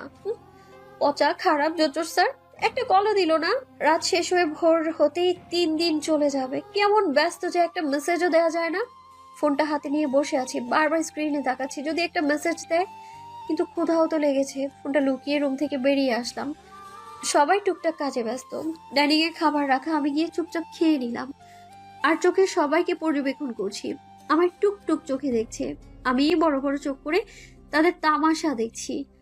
হঠাৎ নাহিন, আমার বড় মামার ছেলে, আমার সামনের চেয়ারে বসলো। আমি ভ্রু উঁচু করে ওর দিকে তাকালাম। ও 2টো ভ্রু উঁচু করে মুখ বাঁকালো। আমি মুখ ভেঙিয়ে বললাম, আর নাহিন হো হো করে হেসে দিল। পাজি মেয়ে, মুড দেখাচ্ছে আমায়। আমি চুপচাপ খেয়ে উঠছিলাম। হঠাৎ নাহিন আমার পেছনে এসে কানে কানে বলে উঠলো, এত আয়োজন তোমার এনগেজমেন্টের, তাও তোমার থেকে অনেক বেশি বয়সী এক লোকের সাথে? খুব জলদি আমরা বিয়ে খেতে চলছি। আমি টাসকে খেয়ে চোখ বড় বড় করে নাহিনের দিকে তাকালাম। নাহিন হাসতে হাসতে চলে যাচ্ছে। আমার এঙ্গেজমেন্ট? সিরিয়াসলি? কি আবল তাবল বলছিস? বড্ড পেকে গেছিস দেখছি। বিচার দেবো মামার কাছে? যাও, হেল্প করলাম তোমার, আগে আগে জানিয়ে দিলাম যাতে ভেঙে যেতে পারো। আমি এবার দৌড়ে মায়ের কাছে চলে এলাম। মা, নাহিন কি বলছে এগুলো? কি বলছে? এই যে আমার নাকি আজ এঙ্গেজমেন্ট। তার জন্য তো ঢাকায় শিফট হয়েছি। মা, তুমি মজা করছো তাই না? মজা কেন করব? আমি এবার চিল্লিয়ে উঠলাম, এগুলো কি বলছো তোমরা? আমার এঙ্গেজমেন্ট? আমি এখনো পিচ্ছি মা, আর আমার না জানিয়ে কিভাবে পারলে এগুলো? আব্বু! আমি চিৎকার করতে করতে আব্বুর কাছে যাচ্ছি। আব্বু, এগুলো কি শুনছি আমি? আমার নাকি এঙ্গেজমেন্ট হবে? কি বলছো এগুলো আব্বু? আমি এখন এঙ্গেজমেন্ট বা বিয়ে এইসব কিছুই করবো না। আমি ছোট এখন, এইসব কি বলছো তোমরা? এবার আমি কেঁদেই দিলাম। বাবা আমার মাথায় হাত বুলোছেন। গাধি, তোমার জন্যই তো তোমাকে এত দ্রুত এঙ্গেজমেন্টটা করিয়ে রাখছি। আমাদের থেকে তুমি বেশি খুশি হবে পরে, দেখে নিও পাগল একটা। কথাগুলো বলে আব্বু হাসতে হাসতে চলে গেল। আমি দৌড়ে রুমে ঢুকে একটার পর একটা কল স্যারকে দিয়েই যাচ্ছি। লাস্ট মেসেজ দিলাম। আপনি কি ইগনোর করছেন আমায়? ইগনোর না করে সরাসরি বলে দিলেই তো পারতেন, আমি আর ডিস্টার্ব করতাম না। রিপ্লাই আসেনি। 2 ঘন্টা যাবত ফোন নিয়ে বসে আছি। ভালো লাগছে না, আর কি করব? স্যারকে কি করে জানাবো যে আমি অন্য কারো হয়ে যাচ্ছি? তিনি তো আমার ফোনটাও ধরছেন না। এখন আমি কাঁদতেও ভুলে গেছি। এমন যন্ত্রণা কেন হচ্ছে হঠাৎ এত দ্রুত? এগুলো কি হচ্ছে আমার সাথে? বড্ড কান্না পাচ্ছে, কিন্তু কান্না আসছে না। ওরা কেউ হেল্প করছে না। হাসানকে কল করলাম, ফোন রিসিভ হচ্ছে না। এবার ফোনটা আছাড় দিতে ইচ্ছে করছে। না, কল ব্যাক করেছে। হ্যালো হাসান। কি রে, কি হয়েছে? আমার এঙ্গেজমেন্ট দেওয়ার জন্য ঢাকায় নিয়ে এসছে। কি বলছিস? সিরিয়াসলি? আরে তুই কাঁদিস না। আচ্ছা, তুই তো কাকে ভালোবাসিস না? তো কি হয়েছে? বিয়ে তো হচ্ছে না, জাস্ট এঙ্গেজমেন্টটাই তো হচ্ছে। কি বলছিস গাধা? আমি একটুখানি মেয়ে, 18 হয়নি এখনই, আর আমার বিয়ে দিয়ে দিচ্ছে আমার ফ্যামিলি। তুই আমার বেস্ট ফ্রেন্ড না? যা, আমার কষ্টটাই বুঝলি না শয়তান। কলটা কেটে দিলাম, আবারও কেঁদে উঠলাম। আমার স্যার না, আমার স্যার না, এটা সবাই খারাপ। হাসান কল দিচ্ছে। নাক ঝেড়ে কলটা রিসিভ করলাম। কে রে, ইনভাইট করবি না? তবে রে শয়তান, তোর জীবনেও পোলাপান হবে না কুত্তা। তোর কোনোদিন বিয়েই হবে না, ইতিম একটা। আরে বোন আমার, বিয়ে তো তোকেই করতে হবে, আজ না হলে কাল। করবি তো নাকি? সিঙ্গেল তো আর থাকবি না সারা জীবন। চোখ মুছে বললাম, আমি যে অন্য কাউকে ভালোবাসি। একটু আগে না বললি তুই এখনো একটা বাচ্চা, একটুখানি মেয়ে? তোর আবার ভালোবাসার মানুষও আছে? কে সে? বলা যাবে না। আচ্ছা, আমি ঢাকা আসবো। কি বিয়ে খেতে আসবে আমার? তোর বিয়ে না খেলে কি আর আমার নিজের বিয়ে হজম হবে? তুই বউহীন মরবি, দেখে নিস শয়তান। সবাই বাইরে হাসাহাসি করছে, আর আমার কান্নার বেগ বাড়ছে। এই জালিয়াতি করার জন্য আমায় নিয়ে এসছে স্যার। এত রাতে কোথায় যাব? বাড়ি থেকে পালিয়ে তো আরেক মুসিবত। ও আল্লাহ, কই আসছি আমি? কিছুই তো চিনি না, ফোনটাও তো আনলাম না। 8টা বাজছে রাতের। এখনই মানুষ যেভাবে তাকাচ্ছে, রাত আর একটু গভীর হলে তো আমায় কেউ খুঁজেই পাবে না। মাথা নিচু করে হাঁটছি। আমি আমার স্যারকে প্রচন্ড ভালোবাসি। সে আমার ভালো না বাসলেও আমি তো বাসি, অতিরিক্ত ভালোবাসি। আর তাকে ছাড়া অন্য কাউকে বিয়ে করা আমার পক্ষে সম্ভব না, একদমই না। ভাবছি আর আনমনে হাঁটছি। কোথায় যাচ্ছি তাও জানি না। রাস্তার মোড়ে কিছু কিছু ছেলেরা দাঁড়িয়ে ভয় করছে। তো কি করবো এখন? আল্লাহ, মাথা নিচু করে হাঁটছি। আল্লাহ সাহায্য করো। এই যে ছেলেদের আওয়াজে আমার আত্মা সহ কেঁপে উঠলো। দৌড় দিব তখনই এক ছেলের আওয়াজে থেমে গেলাম। এই যে পিচ্চি আপু, এত রাতে এভাবে গলিতে গলিতে হাঁটছো কেন? একা একা রিস্ক হতে পারে।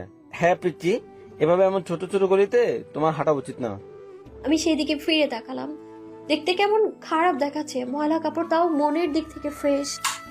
পাশের ছেলেগুলোর ব্যবহারও সুন্দর, আমার থেকে বেশ বড় হবে। আমি হাসি মুখে তাদের সামনে গেলাম। তা আপনার এত রাতে বাইরে কেন? আপনাদের বাড়ি কি এখানেই ভাইয়া? ছেলেগুলো হো হো করে হেসে দিল। আরে পিচ্চি আপু, আমাদের আবার বাড়ি? এই কাজকর্ম করি আর ঘুরি। তা পিচ্চি, তুমি এমন রাতে একা একা ঘুরছো কেন? আসলে থাক, বলতে হবে না। তুমি মেন রোডে চলো, ওইখানে কথা বলি কেমন? এইসব চেপা চেপা গলিগুলো রিক্স। আমি মিষ্টি হেসে মাথা নাড়লাম। হাঁটতে হাঁটতে তাদের নাম জানলাম। রফিক, কাউসার, জয়নুল, রিসার প্রচন্ড ভালো মনের। মেইন রোড আসতেই মনটা হালকা হলো। ওই পিচি লাইনে যে কিভাবে চলে এলাম নিজেও জানি না। পাশের চায়ের দোকানে বসতে বললো, আমিও বসে তাদের সাথে চা খাচ্ছি আর আলাপ করছি। সাধারণত কোনো মেয়ে মানুষ দেখছি না নিজেকে ছাড়া। প্রচন্ড অড লাগছে। তাও এক বৃদ্ধা বয়সী নানা বসে আছেন দোকানে, তার সাথে হাসাহাসি করছে মন মতো। ভুলেই গিয়েছিলাম যে আমি পালিয়ে এসেছি আর যাওয়ার মতো আমার কোনো জায়গাও নেই। হঠাৎ আমার সামনে বসা ভাইয়াগুলো দাঁড়িয়ে গেল। আমিও পিছনে তাকালাম, কিন্তু তার আগেই গালে এমন জোরে থাপ্পড় মারলো যে আমি ঠাস করে নিচে পড়ে গেলাম। ব্যথাও পেয়েছি। আমি কাঁদো কাঁদো ফেস নিয়ে দ্রুত উঠে দাঁড়ালাম। কে মারলো তার দিকে তাকাতেই চোখে পানি টল টল করলো। স্যার, স্যার, হু হু করে কেঁদে উঠলাম। দৌড়ে গিয়ে তাকে জড়িয়ে ধরে সে আমায় ছাড়িয়ে মাথায় আরেকটা থাপ্পড় দিল। এবার আমি আরো জোরে কেঁদে উঠলাম। সে মনে হচ্ছে রাগে কাঁপছে, হাত মুঠ করে দাঁড়িয়ে আছে। আমি ভয়ে দুপা পিছিয়ে গেলাম। ইউ ইডিয়েট, এত বড় একটা কাজ কিভাবে করতে যাচ্ছিলে? হ্যাঁ, যদি কিছু হয়ে যেত? এত রাত্রে তুমি ঘর থেকে বেরোনোর কথা ভাবলে কি করে? আবার হাত তুলতে নিচ্ছিল? মন তো চাচ্ছে এখানে পুঁতে দিই তোমায়। কাথি, মাথার মাঝে বুদ্ধি বলতে কিছু নেই? রাস্তাঘাটের অবস্থা ভালো, এত সাহস আসলো কিভাবে? উত্তর দিচ্ছ না কেন? আমি হু হু করে কাছি। দুটো থাপ্পড় সাথে ধমক, আরো কত বকা। যার জন্য পালালাম সেই বলে চোর। স্যার মনে হচ্ছে ভ্যাবা চাকা খেয়ে গেল। মানে কি? আপনি তো ফোন ধরছিলেন না আমার। আবার বাসায় নাকি আজ আমার এঙ্গেজমেন্ট। আপনাকে ছাড়া আমি অন্য কাউকে বিয়ে করবো না, তাই তো? সে কিছুক্ষণ আমার দিকে তাকিয়ে থেকে সেই ভাইয়াদের দিকে তাকিয়ে বলল, থ্যাংক ইউ গাইস, এত দ্রুত এই পাগলকে খুঁজে দেওয়ার জন্য অনেক অনেক ধন্যবাদ। আসি। ভাইয়াগুলো আমার দিকে তাকিয়ে বলতে লাগলো, পিচ্ছি, আর একা একা বেরোনোর কথা মাথায় আনো না। সবসময় আমাদের মতো ভালো ভাইদের পাবা না। আমি কেঁদে দেওয়ার মাঝেও হেসে উঠলাম। তাদের সাথে হাত মিলাতে যাব, তখনই সে আমার হাতটা ধরে টেনে নিয়ে যাচ্ছেন। আমি মুখ গোমড়া করে গাড়িতে বসে আছি। তাদের সাথে কথা নেই। বজ্জাত পাজি। আমার মুখ ফুলে গেছে কান্না করতে করতে। এত কান্না আমি আমার লাইফেও করিনি। আর আজ 2 দিন যাবৎ কাঁদতে কাঁদতে চোখ ব্যথা হয়ে গেছে আমার। স্যার আর চোখে আমার দিকে রাগে চোখে তাকাচ্ছেন। আমি তার দিকে তাকাবই না। সে হঠাৎ গাড়িটা স্টপ করে দিল। ফোন বের করলো, মনে হচ্ছে কাউকে কল দেবে। Hello uncle. হ্যাঁ, পেয়েছি। মিরপুর দিকে চলে এসেছিল। আঙ্কেল, বিডি কাজ করা যাবে? আসলে আমি এই পাগলকে নিয়ে রিস্ক নিতে চাচ্ছি না।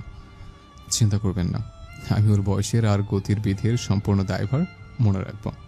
আচ্ছা, তাহলে বাসায় সব কিছু অ্যারেঞ্জমেন্ট করুন। জি, মা বাবা যাচ্ছে ওখানে। এই তো আধা ঘন্টা লাগবে আসতে। জি আচ্ছা। ফোনটা রাখতেই আমি তার দিকে ফ্যাল ফেল চোখে তাকিয়ে আছি। চোখে পানি চকচক করছে। আপনি বিয়ে করবেন অন্য কাউকে? সেবার রেগে তেড়ে আসলো আমার দিকে। আমার মুখের দিকে ঝুঁকে গিয়ে বলতে লাগলো, গাধি, এতটুকু বোঝার সামর্থ্য হয়নি তোমার? আমি ঢাকা এসে পড়েছি, পরের দিন তোমরা এসেছ। আমি তোমার ফোন ধরছি না, আবার হঠাৎ তোমার এঙ্গেজমেন্ট। আঙ্কেলের কথাগুলো এত কিছুর বড় বুঝতে পারছো না? আমি মুখটা ছোট করে বললাম, কি? থাক, তোমার কিছু বোঝার প্রয়োজন নেই। আমি মুখ ফুলিয়ে জানালার দিকে তাকিয়ে। সে আমার সাথে কথা বলেনি, আর আমিও রেগে আছি। কথা বলবো না আমি তার সাথে। হ্যাঁ, চুপচাপ বাইরে তাকিয়ে আছি, কিন্তু খুশি লাগছে।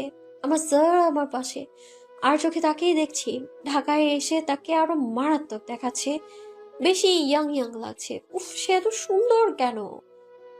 তার চোখে চোখ পড়তেই অন্যদিকে তাকালাম। সোফায় বসে আছে এক অপরাধীর মতো। আমাকে ঘিরে দাঁড়িয়ে আছে চেনা অচেনা অনেক মানুষ। মা তো কেঁদে কেঁদে হয়রান। বাবা সে তো নিজেকেই দোষারোপ করছে। কেন আমার চোখে চোখে রাখেনি? স্যার আমার সোজা বসে আছেন, এক ধ্যানে আমার দিকে তাকিয়ে। হঠাৎ চোখ গেল স্যার মায়ের দিকে। সে আলতো করে আমার হাত ছুঁয়ে পাশে বসলেন। বেলি, বয়স অনুযায়ী তুমি অনেক ছোট, কিন্তু তার মানে এই না যে তুমি বেশি ছোট। অনেক কিছুই বুঝতে শিখেছ। ছেলের মুখে যখন শুনেছি যে সে তার থেকে 13 বছরের ছোট এক মেয়েকে 4 বছর যাবৎ ভালোবাসে, বিশ্বাস করো নিজেরই কষ্ট হচ্ছিল। আমিও তো ভালোবেসে বিয়ে করেছি তৃষ্ণার বাবাকে। ভালোবাসা না পাওয়া প্রচণ্ড যন্ত্রণাদায়ক। যখন শুনলাম তুমিও ওকে ভালোবাসো, তখন তোমার ফ্যামিলিকে বিয়ের প্রস্তাব দেই। তারা রাজি হননি, কিন্তু তোমার কান্নাকাটি দেখে তোমার মা যেচে রাজি হয়েছেন। বয়সের ভেদাভেদ অনেক, কিন্তু তার থেকে বড় কথা ভালোবাসা। এখন এইটা বলো, তুমি কি তৃষ্ণাকে বিয়ে করতে চাও? আমি হু হু করে কেঁদে উঠলাম। আমি তো তাকে নিজের করে পাওয়ার জন্যই এত প্রার্থনা করেছি।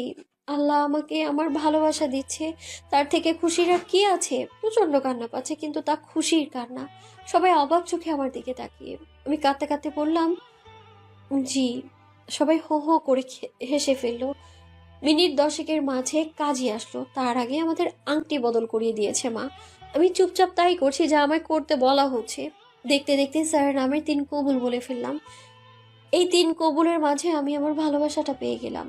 সবাই আজ নানু বাসায় রয়ে গেলাম। কাল নাকি স্যারের সাথে চলে যেতে হবে, কিন্তু আমার তো যেতেই ইচ্ছে করছে না। মা বাবাকে রেখে যেতে মন চাইছে না আমার। বিয়ের দিনের রাত্রে নাকি বাসর রাত হয়, অথচ আমার পড়ার রাত। বিছানায় বসে আইসিটির বই পড়ছি, আর আমার সামনে স্যার বই নিয়ে গ্লোবাল ভিলেজ নিয়ে বিশ্লেষণ দিচ্ছে। হায় আমার পোড়া কপাল! কাজিনগুলো দরজায় উঁকি দিচ্ছে আর হাসছে। আমি তো চুপচাপ তামাশা দেখছি, আর স্যার পড়িয়েই যাচ্ছে। কি শয়তান! দেখলো যে আমি রেগে আছি, কোথায় মানাবে তা না, উল্টো পড়াচ্ছে আমায়, আহাম্মক একটা। আমি রেগে আছি, আপনি 2 দিন যাবত আমার ফোন দেননি, আমার কোনো খোঁজ খবর রাখেননি, এই ভালোবাসেন আপনি আমায়? সে আমার দিকে ঝুঁকে গেল। কাজ আমি তোমায় সারপ্রাইজ দিতে চাচ্ছিলাম, কিন্তু তুমি তো আমি 1000 ভোল্টের ঝটকা খাইয়ে দিলে।